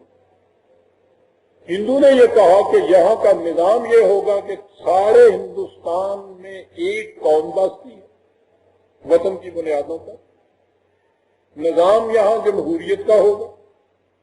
بڑی آسان ہے بات آج سمجھنے کی، عزیزان مانیے، سارے ہندوستان کے رہنے والے ایک قوم، ساری قوم کا نظام جمہوریت، جمہوریت کے معنی کہ جو اکثریت کے اندر ہے وہ ہمیشہ حکومت کرے گی پارٹی، اور ظاہر ہے کہ آبادی کے اعتبار سے تو ہندو وہاں اکثریت میں تھا اور ہمیشہ اس نے اکثریت میں رہنا تھا۔ یہ مائنارٹی، یہ اقلیت، انکنورٹیبل جسے کہتے ہیں، یہ اقلیت کبھی بھی اکثریت میں نہیں بدل سکتی تھی۔ دنیا کو دکھایا گیا کہ ہم جمہوری نظام یہاں چاہتے ہیں، کیونکہ ساری دنیا جمہوریت کی قائل تھی، اس لیے انہوں نے کہا کہ بہت ٹھیک ہے، جمہوری نظام ہونا چاہیے۔ لیکن اس جمہوری نظام میں آپ نے دیکھا کہ ہندو کے ذہن میں کیا، وہ اپنی 1000 سالہ غلامی کا انتقام مسلمانوں سے لینا چاہتا تھا، ابدی طور پر ان کو اپنی غلامی کی زنجیروں میں جکڑنا چاہتا تھا، نام اس کا جمہوری نظام رکھنا چاہتا تھا۔ اقبال کی نگاہوں نے اس کو بھالا، اور اس کے بعد اس نے اپنے پیغام کا رخ خاص طور پر ہندوستان کی سیاست کی طرف مرکوز کیا۔ یہاں اس نے مسلمان سے کہا کہ تمہاری بنیاد قومیت کی اشتراک وطن نہیں ہے۔ ہندو کی طرف سے پیش کردہ پہلا مسلمان جو تھا اس کو توڑ کے رکھ، تم اشتراک ایمان کی بنا پر ہندوؤں سے الگ ایک مستقل ذات قوم ہو، الگ قومیت کے الگ، اور جب الگ قوم ہو تو قوم اپنے لیے الگ مملکت چاہتی،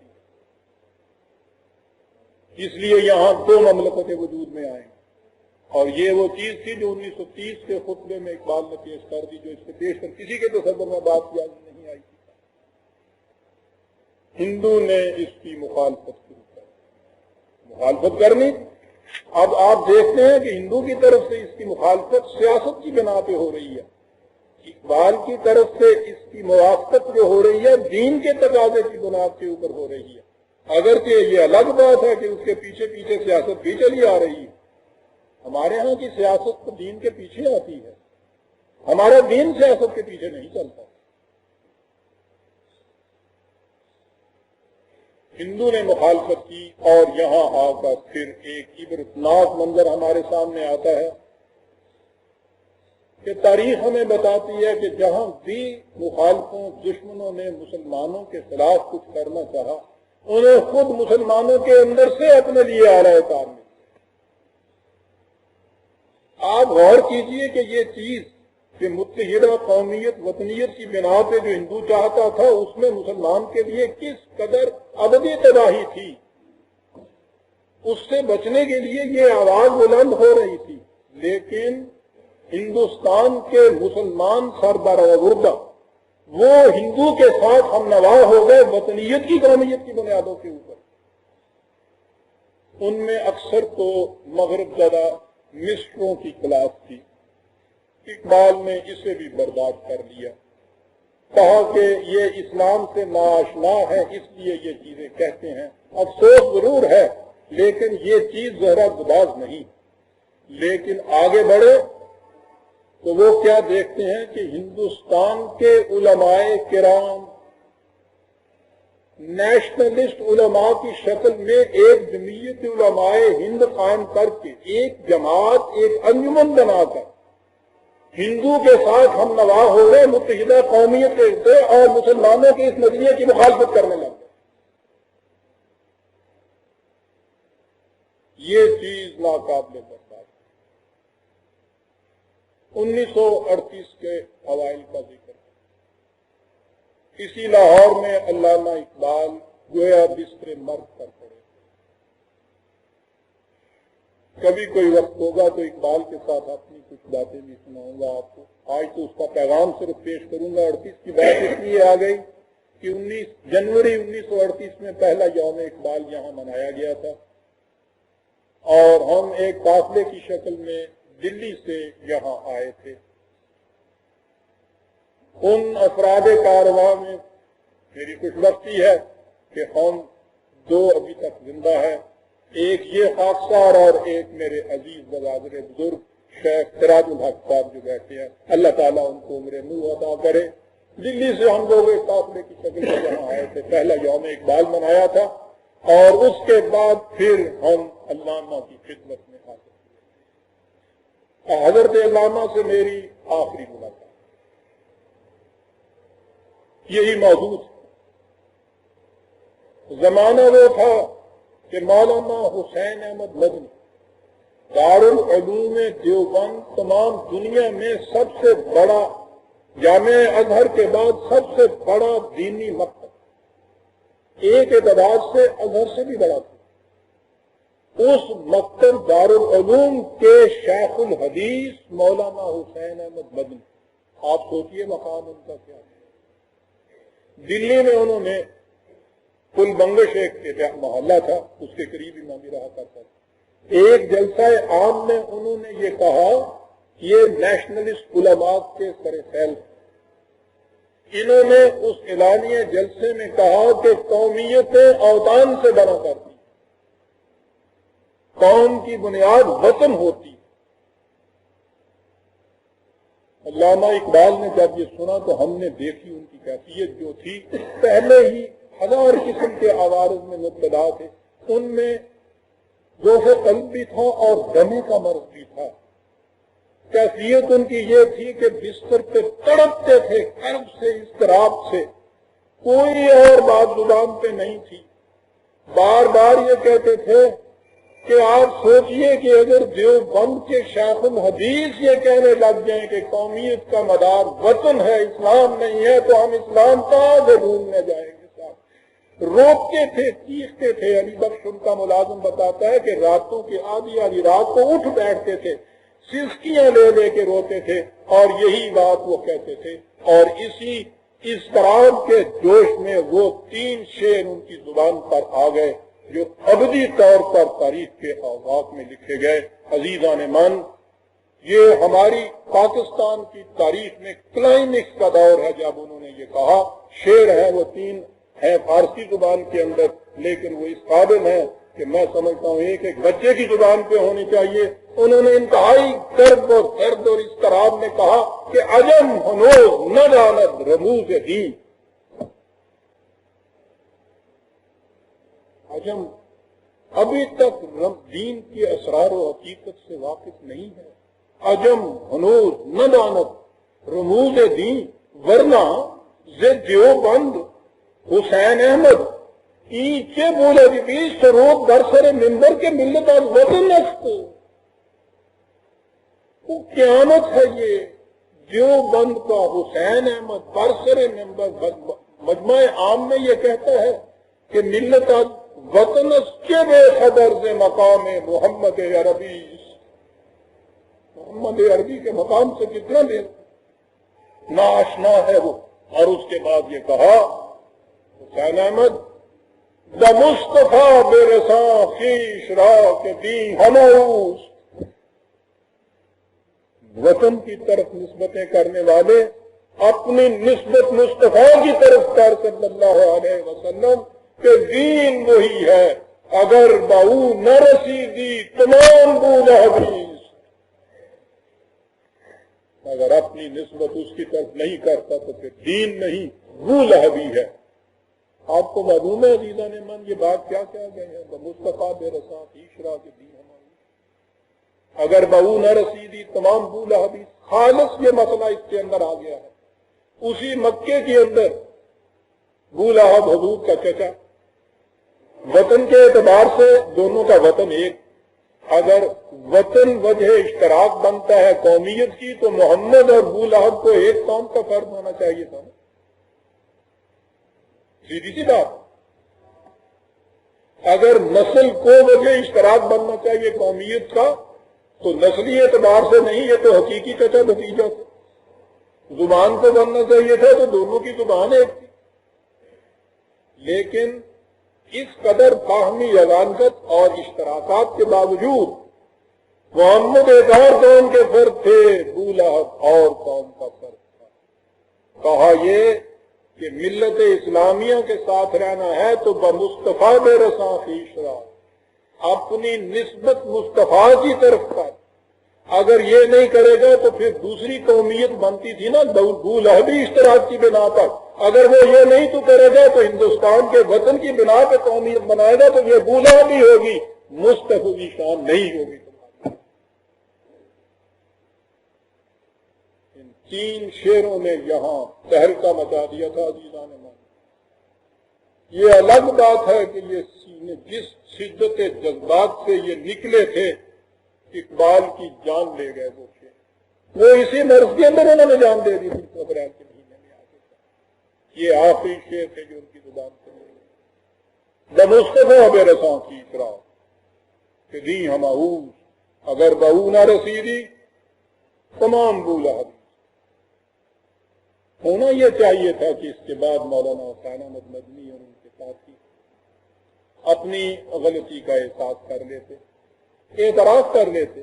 بات بڑی صاف، لیکن انہوں نے اپنی مدافعت میں لمبے چوڑے جوابات کرنے شروع کر دیے.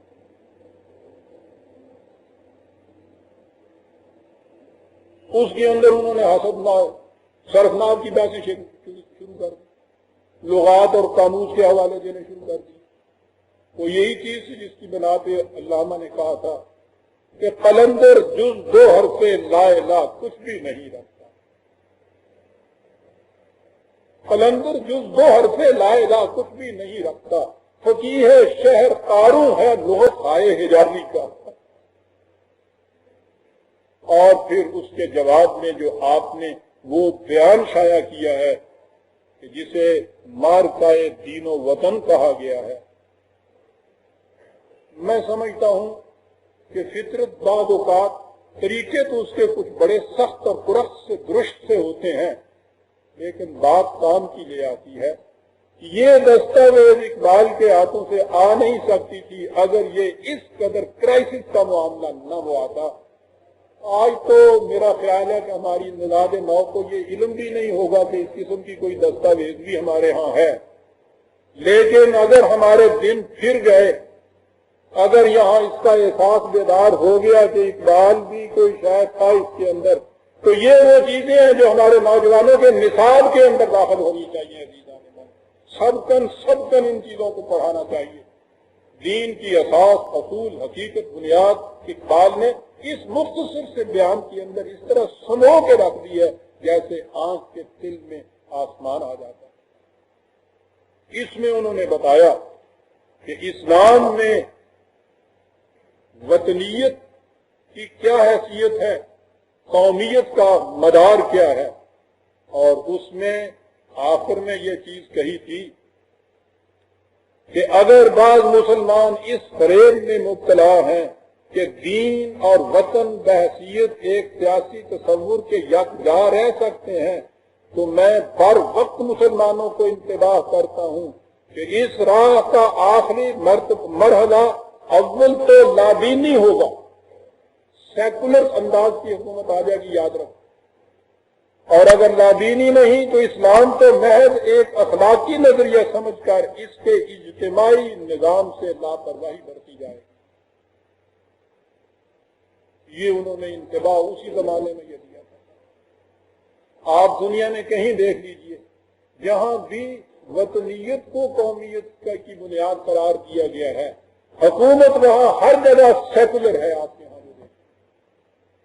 اسلامی نظام قائم ہی نہیں ہو سکتا اگر آپ قومیت کی تشکیل دین کے علاوہ کسی اور معیار کے مطابق رکھ سکتا ہے. یہ اعلان انہوں نے اس طرف کیا تھا. لیکن مولانا صاحبان میں سے کسی کو اس کی توفیق نہ ہوئی، اس کا اعتراف کر توفیق ہوئی تو کن کو توفیق ہوئی؟ ہندو لیڈروں کو توفیق۔ لالا لاجپت رائے اسی لاہور کے ایک ممتاز کانگریسی لیڈر، بڑے متشدد ہندو، میں نے دیکھا ہے انہوں نے اس زمانے میں کانگریس کے پریزیڈنٹ سی آر داس کو ایک خط لکھا، غور سے سننے کے قابل، ہندو سمجھا، اس نے لکھا تھا اس خط میں کہ ایک اور چیز جو کچھ عرصہ سے میرے لیے بے حد وجہ اضطراب ہو رہی ہے، ہندو مسلم اتحاد یا متحدہ قومیت کا مسئلہ ہے، میں چاہتا ہوں کہ آپ کو اس پر دعوت غور و فکر دوں۔ گزشتہ 6 ماہ میں نے اپنے وقت کا بیشتر حصہ اسلامی تاریخ اور اسلامی قوانین کے مطالعہ میں صرف کیا ہے، اور اس سے جس نتیجے پر میں پہنچا ہوں وہ یہ ہے کہ یہ چیز یعنی ہندوؤں اور مسلمانوں کو ملا کر ایک قوم بنا دینا یا ان میں اتحاد پیدا کرنا ایک امر محال اور ناقابل عمل شے ہے۔ میں تہہ دل سے ہندو مسلم اتحاد کی ضرورت کا قائل ہوں، یہ فکرہ سننے کے قابل ہے۔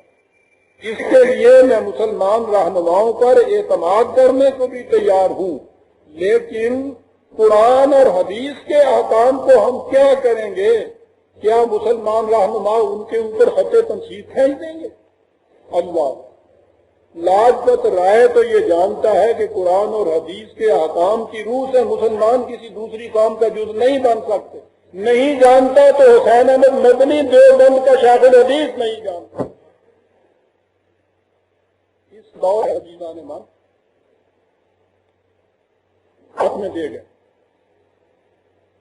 علامہ اقبال کو تو پھر بھی یہ دنیا جانتی تھی کہ 1908 میں جب وہ واپس آئے ہیں تو اسی اسلامی قومیت کے پیغام بر تھے، قرآن کریم کے مفکر تھے، ان کی ساری زندگی اسلامی تعلیمات میں گزری تھی۔ وہ جاتے ہوئے اس شمع کو اس ہاتھ میں دے گئے کہ جن کے متعلق تصور بھی نہیں کیا جا سکتا تھا کہ یہ شخص اسلامی اور مسلم قومیت کا بھی مدعی ہو سکتا ہے۔ وہ شخص تھا محمد علی جناح، پکا نیشنلسٹ، اتنا بڑا کانگریسی کہ بمبئی میں آج بھی جناح کانگریس ہال اس کی زندہ شہادت موجود ہے۔ اتنا بڑا کانگریسی کہ جب اس نے دیکھا کہ یہ اتحاد نہیں ہو سکتا ہندو مسلم کا تو وہ ہندوستان چھوڑ کے ولایت چلا گیا، وہاں جا بیٹھا، اور اقبال اپنے اس پیغام کی شمع کو محمد علی جناح کے ہاتھ میں دے دیا۔ یہ اس سے بھی زیادہ تحیر انگیز چیز ہے، جیسا اقبال کا ہم نے دیکھا کہ یورپ سے آیا تو اس میں ایک انقلاب آیا ہوا تھا، جناح کا یہ انقلاب اس سے زیادہ تحیر انگیز ہے۔ اتنا بڑا نیشنلسٹ جو یہاں سے روٹ کے وہاں چلا گیا تھا۔ یہ کیا ہوا تھا؟ ہیکٹر ولیتھو نے جناح کی سوام حیات لکھی۔ یہ ہم سے نہ سنیے کہ کہا جائے گا کہ جناح کی طرفداری کرتے، اس شخص نے یہ لکھا ہے کہ اقبال جناح سے ملتا رہا، وہ دوست تھے، ان میں خط و خطابت بھی۔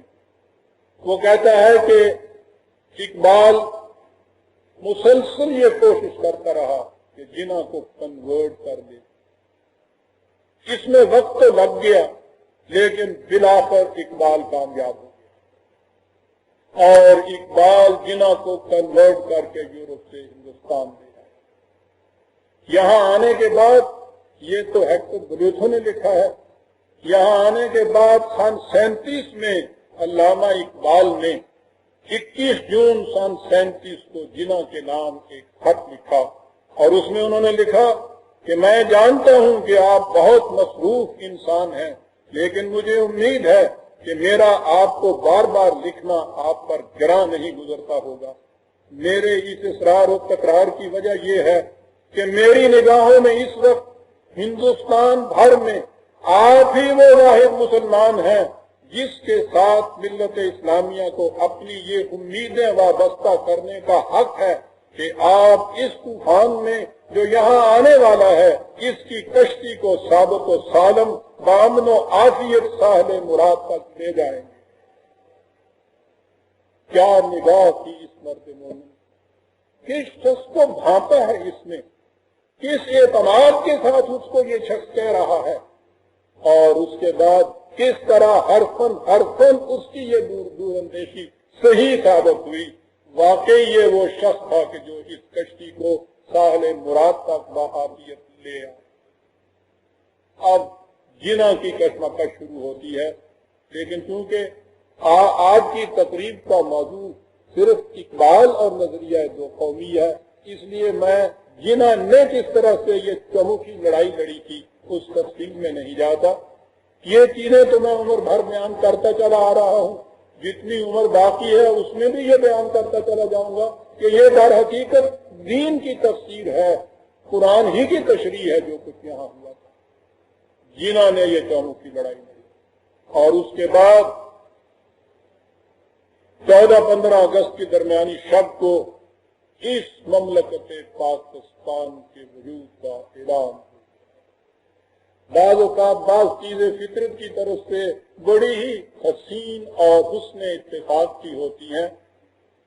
14-15 اگست 1947 کی درمیانی شب وہ تھی کہ جسے عام طور پر شب قدر کہا جاتا ہے، رمضان کی 27ویں کی رات تھی، اور جب یہ مملکت وجود میں اس دن آئی ہے تو چونکہ اس کی بنیاد یہ تھی کہ یہ امت، یہ قوم منفرد قوم ہے دنیا کے اندر۔ آپ حیران ہوں گے یہ سن کے، میں نے کہا ہے کہ فطرت کی طرف سے یہ حسن انتخاب تھا کہ اس مملکت کے اس دن، اس سال کی تاریخ جو نکلی ہے، قرآن کی یہ آیت ہے، کنتم خیر امۃ اخرجت للناس۔ قرآن کی اس آیت سے 1368 تاریخ ہجری نکلتی ہے پاکستان کی تشکیل۔ تم وہ بہترین قوم ہو جسے ہم نے نو انسانی کے فائدے کے لیے پیدا کیا ہے۔ کیوں؟ اس قوم کی تشکیل سے ایک مملکت وجود میں آ گئی ہے، اور اس کے بعد پھر وہی جو میں نے پہلے کہا ہے کہ صدر اول کے بعد اسلام کی، مسلمانوں کی یہ گاڑی دوسری پٹڑی پر جا پڑی۔ حصول پاکستان کے بعد وہ تو پھر بھی کچھ وقت کے بعد جا کے پڑی تھی، ہم نے تو شروع ہی سے اس سے انکار کر دیا۔ کس چیز سے انکار کیا ہم نے؟ پہلے ہی آئین کے اندر آپ کو معلوم ہے کہ ہماری بنیاد کیا تھی؟ ایک وطن کے اندر بسنے والے مسلم اور غیر مسلم ایک قوم نہیں بن سکتے۔ ہم نے جو یہاں آنے کے بعد اپنا پہلا کانسٹیٹیوشن بنایا، اس میں پاکستان کے اندر بسنے والے ہندوؤں اور مسلمانوں کو ایک قوم تصور کر اللہ۔ ہمارا نوجوان طبقہ جو ہمیں کام دیتا ہے کہ صاحب یہ تو سارا ایک وکیلانہ حربہ تھا جو استعمال کیا، ہم اس کا جواب نہیں دیتا۔ بہرحال مجھے اوروں سے غرض نہیں، میں نے عزیزان من اپنے دین کے تقاضے کی بنیاد پر 10 سال جنا کے زیر قیادت تحریک پاکستان میں حصہ لیا۔ طلوع اسلام کے اوراق زندہ شہادت ہیں اس کی۔ یہاں آنے کے بعد جب میں نے یہ دیکھا کہ پہلے ہی دن یہ ہٹ رہے ہیں اس سے، اس دن سے یہ آواز پکار رہا ہوں۔ 25 سال کا عرصہ ہو گیا عزیزان من، اللہ کا شکر ہے کہ طلوع اسلام نہایت پابندی سے اسی طرح سے یہ شائع ہو رہا ہے۔ ہر ایشو کے اندر یہ پکارتا چلا جا رہا ہوں کہ یہ جو چیز تم کر رہے ہو یہ اس بنیاد کو اکھیڑ دے گی جس پر اس مملکت کی عمارت تعمیر ہوئی ہے۔ بنیاد ہماری دو قومی نظریہ تھا، تم نے یہاں آنے کے بعد ایک وطن کے اندر بسنے والے ہندو اور غیر مسلم اور غیر مسلموں کو ایک قوم جو تصور کر دیا ہے، ایک قوم جو قرار دے دیا ہے، دو قومی نظریہ کی یہ خود تردید تم نے کر دی ہے۔ اور میں نے کہا تھا کہ اس کا نتیجہ یہاں تو نہیں، بنگال میں، مشرقی بنگال میں اس کا نتیجہ بڑا تباہ کن ہوگا۔ میں خود وہاں گیا تھا، وہاں کے حالات دیکھ کے آیا تھا۔ میں نے 1953 میں یہاں آ کے ارباب اقتدار سے بھی کہا تھا، طلوع اسلام میں بھی میں نے لکھ دیا تھا کہ اگر آپ نے وہاں اس قومیت کے مسئلے کو الگ حل نہ کیا اور وہاں کے ہندو کو الگ قوم قرار نہ دیا تو یاد رکھو مشرقی پاکستان تمہارے ساتھ نہیں رہ سکے گا۔ میں نے 53 میں یہ لکھا تھا کہ کچھ بچانا چاہتے ہو تو اس کے ساتھ کنفیڈریسی کر دو، کم از کم نام تو اس کا رہ جائے گا، ورنہ وہ تمہارا حصہ نہیں رہ سکتا۔ 25 سال تک یہ پکارتا چلا آیا عزیزان من، تاہاں کہ وہاں کیفیت یہ پیدا ہو گئی۔ کیوں کیفیت پیدا ہو گئی؟ ایک تو وہ 1.5 کروڑ کی آبادی غیر مسلموں کی آپ نے اپنی قوم کا فرض انہیں تسلیم کر دیا، وہ ویٹیج تھا آپ کے لیے، ہر فیصلہ جو ہوتا تھا ان کے وزن کی بنیادوں کے اوپر وہاں ہوتا تھا، پھر ساری تعلیم ان کے ہاتھوں میں۔ آپ کو معلوم ہے کہ سن 71 تک بھی جب یہ سکوت ڈھاکہ ہوا ہے، مشرقی بنگال کے کالجوں میں نہیں مدرسوں میں بھی جتنے استاد تھے ہندو تھے۔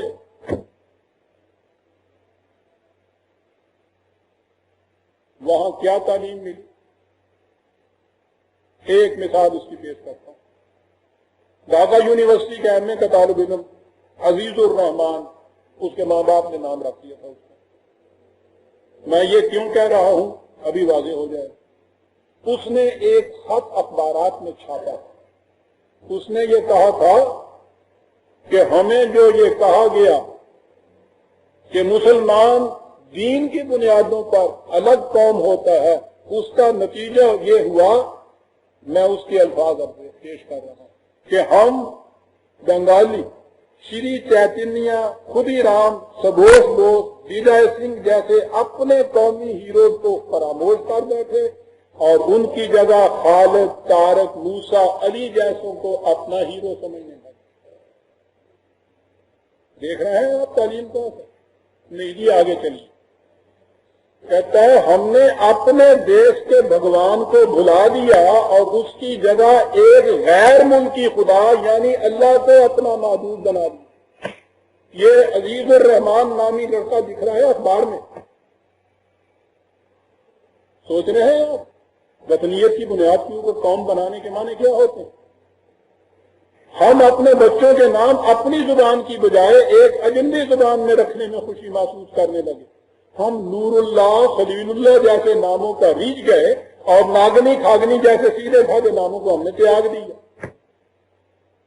مسلمان عزیز الرحمان ایم اے کا اسٹوڈنٹ سے لکھ رہا ہے، اور اس کے بعد اس نے لکھا کہ اب ہمارا بنگالی جذبہ آہستہ آہستہ بیدار ہو رہا ہے، اس سے اسلامی قومیت کے بند ڈھیلے پڑ جائیں گے اور علاقائی قومیت کے رشتے مضبوط ہو جائیں گے۔ مغربی پاکستان میں ہمارے سندھی بھائی بھی بیدار ہو رہے ہیں، انہوں نے بھی یہ سمجھنا سیکھ لیا ہے کہ ہم راجہ طاہر کی اولاد ہیں اور پہلے سندھی اور اس کے بعد کچھ اور ہیں۔ یہ ان سے وہاں لکھا تھا وہاں اس نے یہ کہا، اور یہاں مغربی پاکستان کے اندر نئی نئی تحریکیں بیدار ہونا شروع ہو گئی۔ 1968 میں کراچی سے ایک عوامی انجمن کے نام پر ایک انجمن وجود میں آئی۔ جوش ملی آبادی، فیض احمد فیض جیسے حضرات اس کے اندر تھے۔ انہوں نے ایک پمفلٹ لکھا تھا مضمون کی شکل میں، اس میں انہوں نے لکھا تھا کہ ہمارے نزدیک جمہوری آزادی میں قوموں کی ترقی کا مسئلہ بھی شامل ہے۔ ہم چاہتے ہیں کہ ہمارے ملک میں، یہاں مغربی پاکستان میں جو مختلف قوموں کا وطن ہے، مختلف قوموں کا وطن مغربی پاکستان بھی، وہ حالات پیدا کیے جائیں کہ سب قومیں ان کی زبانیں اور تہذیبیں کسی ایک قوم کے اثر و تسلط سے آزاد ہو کر خود مختارانہ ترقی کر سکیں سب قومیں۔ ہمارے نزدیک پاکستان کی تمام قومیں مساوی حقوق کی مالک ہیں۔ یہ پہلی چنگاری تھی جو پاکستان میں ملت اسلامیہ کے نیستان میں پھینکی گئی۔ اب اس کے بعد جو رو یہاں چلی ہے تو آپ کو معلوم ہے کہ پھر 4 قومیتوں کا مسئلہ یہاں اٹھا۔ پہلے انہوں نے 4 قومیں کہا، جب اس کے خلاف مخالفت ہوئی تو انہوں نے کہا قومیں نہیں قومیتیں۔ نام کے بدل دینے سے تو کچھ نہیں بنتا۔ انہوں نے قومیت کی وہی تعریف کی ہے جو قوم کی ہوتی ہے کہ قوم الگ اینٹی اور تشخص اپنا رکھتی ہے اور یہ خود مختاری کا دعویٰ اپنے اندر لیے ہوئے رہتا ہے۔ یہ وہی 4 قومیتوں کا نظریہ ہے جو آپ کے یہاں اب 4 صوبوں کے اندر کامل خود مختاری کے مطالبے تک پہنچ رہا ہے۔ آپ آہستہ آہستہ یہ بات اور آگے بڑھی۔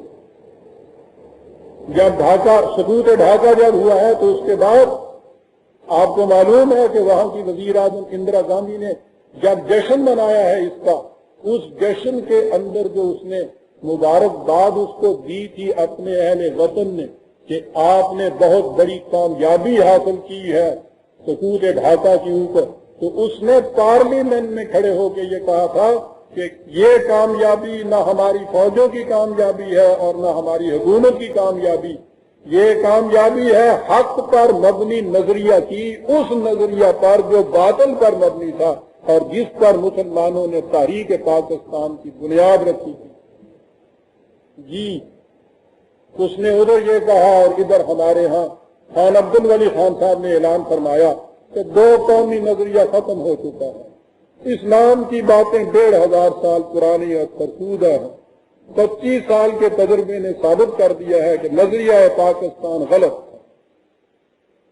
بیٹے نے یہ کہا اور والد بزرگوار نے ٹائمز آف انڈیا کے نمائندے مسٹر دلیپ کمار مکھرجی کو انٹرویو دیتے ہوئے فرمایا کہ چند سال پہلے کا پاکستان اب مر چکا ہے، مغربی پاکستان میں 4 قومیتوں کے درمیان رشتے کے لیے اسلام کافی نہیں رہے گا، اس کے لیے سیکولر بنیادوں پر رشتے کی تعمیر کرنی ہوگی۔ سوچ رہے ہو کہاں پہنچ رہے ہیں ہم؟ اور یہ بات انہوں نے ابھی نہیں کہی، 1969 میں انہوں نے جب وہ کابل سے بھارت گئے ہیں، وہاں بھارت میں انہوں نے اپنی 2 قومی نظریہ کبھی تسلیم نہیں کیا اور نہ ہی میں کبھی ایسا کروں گا۔ مگر قومیت کا معیار کس طرح ہو سکتا ہے؟ میں افغانستان کے باشندوں کو بھی کہتا رہا ہوں اور دوسرے لوگوں کو بھی کہ اسلام دنیا میں انسان کے بعد آیا ہے۔ اور دیکھیے دلیل کہ اسلام دنیا میں انسان کے بعد آیا ہے۔ جب اسلام یا کوئی اور مذہب دنیا میں نہیں تھا اس وقت بھی تو یہاں انسان بستے تھے، ان کی کوئی نہ کوئی قومیت تو تھی، لہذا میں اسے کس طرح تسلیم کر لوں کہ قومیت کا معیار مذہب ہو سکتا ہے؟ حقیقت یہ ہے کہ ہماری مشکلات کا سبب یہ ہے کہ ہم مذہب کو قومیت کے ساتھ ملا دیتے ہیں۔ جی کسی اقبال کی سرزمین میں عزیزان مان یہ آوازیں اٹھنی شروع ہو، اور اس کے بعد یہ جو اب پھیلی ہے بات، تو آپ دیکھیں گے کہ ہماری نئی نسل کے نوجوان جن کی تعلیم کا ہم نے کوئی انتظام نہ آج تک کیا، ان میں سے ایک ایک ہی زبان پہ یہ چیز اب آ رہی ہے کہ واقعی مذہب جو ہے یہ فرسودہ سی چیز ہے، اسے قومیت کا مدار نہیں بننا چاہیے۔ وہ کہتے ہیں اسے سیاست کے اندر دخل ہی نہیں دینا چاہیے۔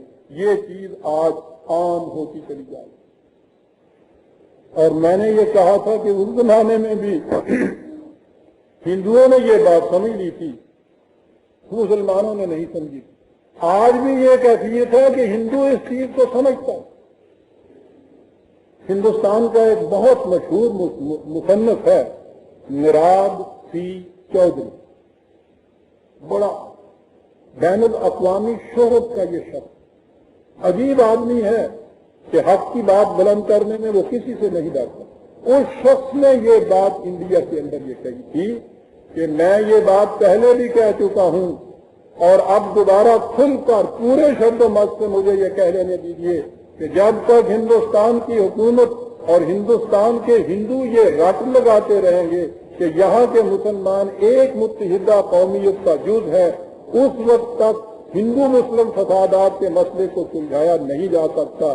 یہ امر واقعی ہے کہ ہندو اور مسلمان 2 الگ الگ معاشرے ہیں جو 2 الگ الگ تہذیبوں کی نمائندگی کرتے ہیں، ان کے اندر یہ اختلاف ہمیشہ سے ہے اور ہمیشہ رہے گا۔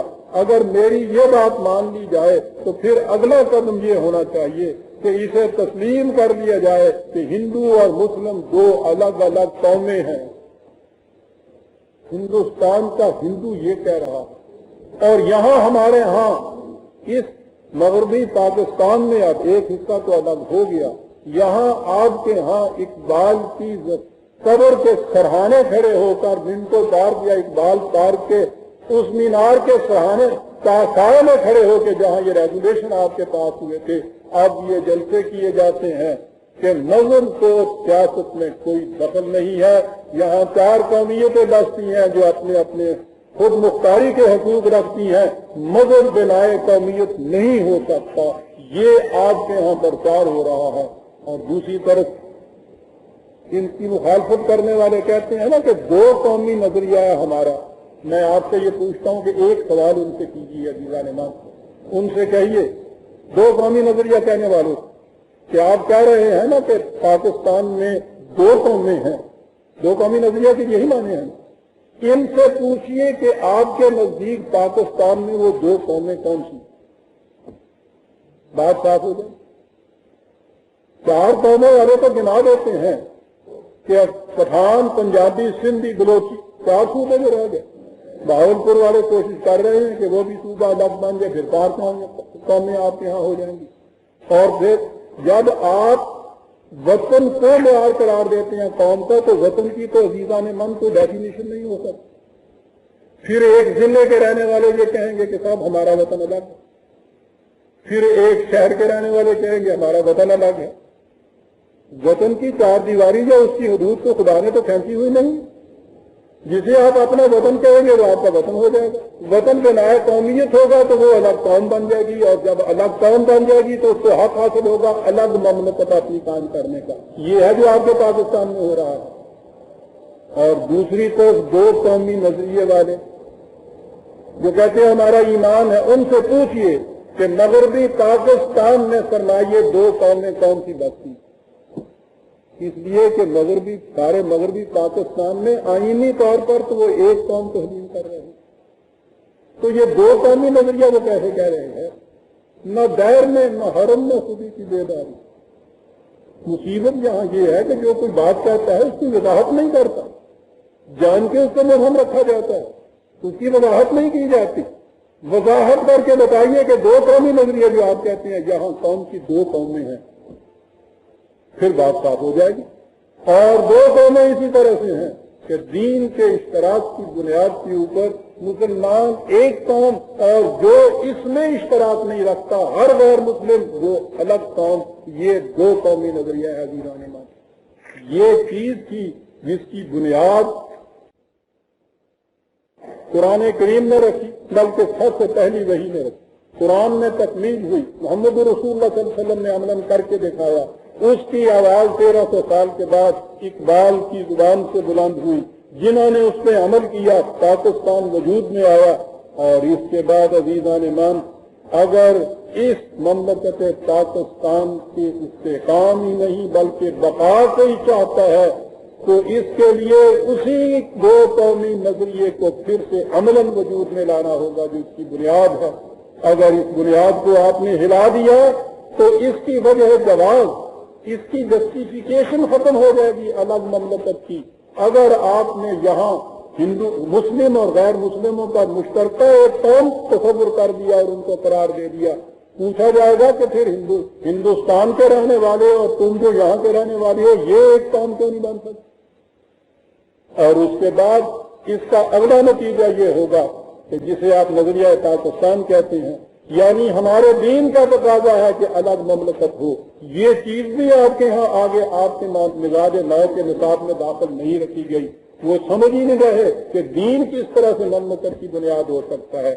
اگر عزیزان مان ہم نے ان چیزوں کو اپنے نصاب، تعلیم کے نصاب میں داخل نہ کیا، اگر ان چیزوں کو ہم نے اپنے آئین میں داخل نہ کیا، اگر ہم نے آئین میں یہ نہ لکھا کہ مسلمان دین کے اشتراک کی بنیاد پہ الگ قوم ہے اور غیر مسلم الگ قوم، اگر ہم نے اپنے آئین میں یہ نہ لکھا کہ یہاں امت واحدہ کے خلاف ایک لفظ کہنے والا مملکت کا غدار تسلیم کیا جائے گا، اگر ہم نے اسے اپنے کالجوں اور اسکولوں میں نصاب نہ رکھا، اگر ہم نے اپنی تقریروں، تحریروں، مضامین، تصنیفوں کے اندر اس چیز کو ہم نہ لے کے آئے، تو پھر اس کے بعد عزیزان مان اس باقی ماندہ پاکستان جسے آج کہا جا رہا، خدا نہ کرے کہ یہ باقی ماندہ ہم اسے کہیں، اس کے مستقبل کی بھی خیر نہیں ہے۔ یاد رکھیے اقبال نے یہ کہا تھا کہ اگر آپ نے دو قومی نظریہ عملاً چھوڑ دیا تو اس کا نتیجہ لادینی ہوگا۔ قائد اعظم نے یہ کہا تھا کہ اگر ہم نے اس بنیاد پر پاکستان حاصل نہ کیا تو اس خطۂ زمین میں نہ مسلمان رہیں گے نہ اسلام کا مستقبل رہے گا۔ اور عزیزان من، عمر کے اس ڈھلتے ہوئے سائے میں مجھے یہ اب کہنے کی اجازت دیجیے کہ اگر ہم نے اس نظریے کا احیاء یہاں نہ کیا تو اس کے بعد خدا عدو کو بھی یہ خواب بد نہ دکھلائے، قفس کے سامنے چلتا تھا آشیاں اپنی۔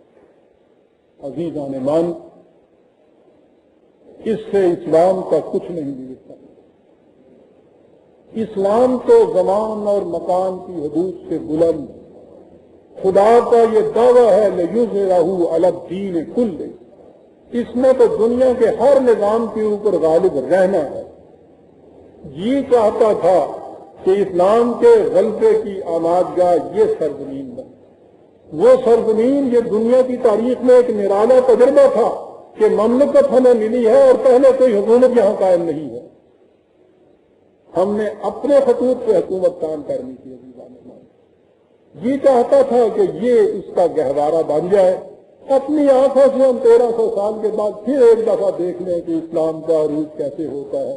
اگر ہم نے یہ کچھ نہ کیا تو جس قرآن نے یہ کہا ہے لِیُظْهِرَهُ عَلَى الدِّینِ كُلِّهِ، اسی قرآن نے یہ کہا ہے کہ وَإِن تَتَوَلَّوْا يَسْتَبْدِلْ قَوْمًا غَيْرَكُمْ ثُمَّ لَا يَكُونُوا أَمْثَالَكُمْ، اگر تم اپنے اس دعوے سے، اپنے اعتقاد سے، اپنے قول سے پھر گئے تو خدا تمہاری جگہ کوئی دوسری قوم لے آئے گا اور پھر وہ تمہارے جیسی نہیں ہوگی۔ اقبال نے اسی المیہ اور نوحہ کو اپنے انداز میں یوں بیان کیا تھا کہ محفل ماں بے نیو بے ساقیت، ہماری محفل کے اندر نہ شراب باقی ہے نہ ساقی ہے، لیکن ساز قرآن نواحا باقیت، قرآن کا ساز خاموش تو پڑا ہے لیکن اس کے تاروں کے اندر بڑے ادبی نغمے بالکل بےتاب ہیں نکلنے کے لیے۔ زخمے ماں بے اثر افتد اگر ہمارا مزرار جو ہے ان تاروں کو چھیڑنے میں ناکام رہا ہے تو کوئی بات نہیں، آسماں دارد ہزاراں زخمہ دار، آسماں دارد ہزاراں زخمہ دار، ذکر حق از امتاں آمد غنی، خدا کا ذکر قرآن کے ابدی حقائق خاص قوموں کے ساتھ وابستہ نہیں ہے، یہ مستغنی ہے قوموں سے۔ از زمانوں از متاع آمد غنی، یہ تو نہ کسی زمانے سے محدود ہیں نہ کسی خاص جگہ کے اندر مقید ہیں۔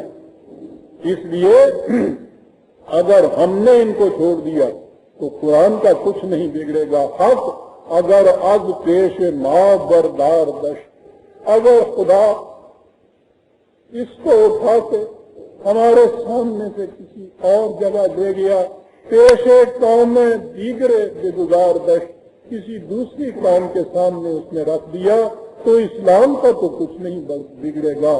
ترسنا ضرور ہے کہ محروم اسکلند، میں اس دن سے ڈرتا ہوں کہ ہمیں اس نعمت سے محروم کر دیا جائے گا۔ آتش خود بر دل دیگر زنند، اپنی آگ کو ہمارے دل کی گہرائیوں سے نکال کے کسی دوسری قوم کے حوالے کر دیا جائے گا۔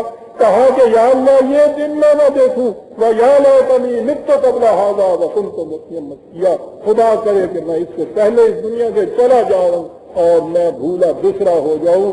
اقبال تو خوش نصیب تھا، اس سے پہلے چلا گیا۔ لیکن عزیز من، اقبال نے ہی مجھے قرآن کا یہ سبق دیا ہے کہ لا تقنطوا من رحمت، خدا کی رحمت سے نا امید نہ ہو۔ قرآن کی ابد حقائق ہمارے پاس ہیں، اس کا ساز خاموش بھی ہے، زخمہ بھی ہمارے پاس موجود ہے، کیوں نہ اس کے تاروں سے میں چھپے ہوئے یہ سر پھر سے چھیڑ لے، کیوں نہ اسی سرزمین کو پھر اسلام کے ظہور اور غلبے کا گہوارہ بنا لے۔ خدا کرے کہ ہمارے ارباب قوم کی سمجھ میں یہ بات آ جائے اور پھر سے اقبال کا وہ پیغام وجہ نشاط عالم بن جائے۔ ربنا تقبل منا انک انت السمیع العلیم، والسلام علیکم برادران العزیز۔ کسی صاحب نے یہ لکھا ہے کہ حضرت علامہ اور مولانا حسین احمد صاحب کے درمیان جو مباحثہ ہوا اس کا خاتمہ ایک ڈرامائی انداز میں ہوا تھا۔ آخر میں جب مولانا اپنی تقریر کی وضاحت کر چکے تو علامہ صاحب نے ان اشعار سے رجوع کیا تھا اور اس کا اعلان اس وقت کے مشہور اخبار احسان میں کیا گیا. آپ اس پر روشنی ڈال کر مجھے ممنون فرمائیں. اہم ہے یہ بات. یہ ٹھیک ہے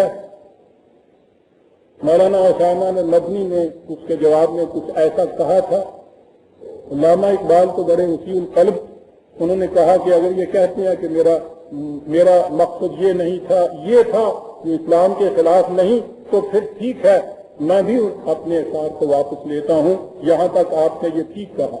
اور اس کے بعد علامہ اقبال وفات پا گئے. اگلی بات جو ہے وہ آپ کو بھی یاد نہیں اور یہاں کسی کو غالباً بہت کم معلوم ہے کہ اس کے بعد کیا ہوا. علامہ اقبال کی وفات کے بعد مولانا حسین احمد مدنی صاحب نے ایک اتنا بڑا کتابچہ شائع کیا اور اس میں یہ کہا کہ میں نے جو کہا تھا کہ قومیتیں اوطان سے بنتی ہیں وہ بالکل ٹھیک کہا تھا، اقبال بالکل غلط کہتا تھا.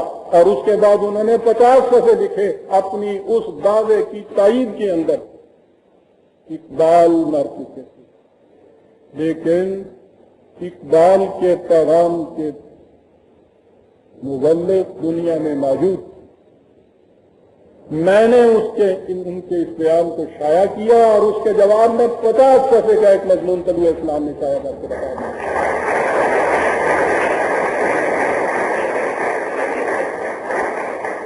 یہ تھے مولانا صاحب عزیزان من.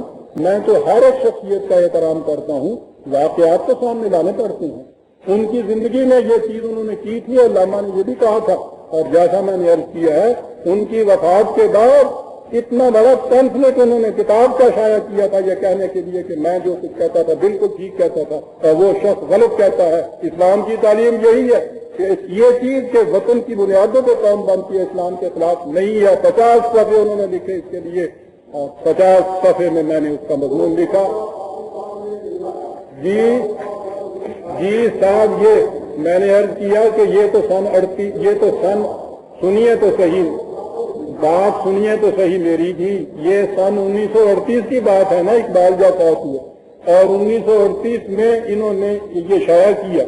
اور وہیں یہ تو پاکستان بننے سے پہلے کی بات ہے نا کہ جب یہ کچھ ہوا اس وقت یہ سارا کچھ شائع ہوا، طلوع اسلام کے فائل کے اندر محفوظ رکھا ہوا ہے. اور جب پچھلے سال یہ بات نکلی یہاں یوسف سلیم چشتی صاحب نے یہ چیز اپنے ہاں ایک میثاق رسالہ نکلتا ہے اس میں یہ بات کہی کہ مولانا حسین احمد کی عظمت یہ تھی کہ انہوں نے پھر اس کا اعتراف کر لیا کہ ہاں مجھ سے یہ غلطی ہوئی تھی اور اقبال نے جو کہا تھا ٹھیک ہے وہی یہاں ختم کر دیا. میں نے پھر اس کو دہرایا ہے طلوع اسلام میں پچھلے سال کہ بات آگے بھی کیجئے. اس کے بعد یہ بات ہوئی تھی کہ علامہ اقبال کے وفات کے بعد اس شخص نے 50 صفحے کا پیمفلٹ لکھا اور اس پیمفلٹ کا جواب طلوع اسلام کے ان میں شائع ہوا ہے. یہ موجود ہے پچھلے سال کی میری تاریخ.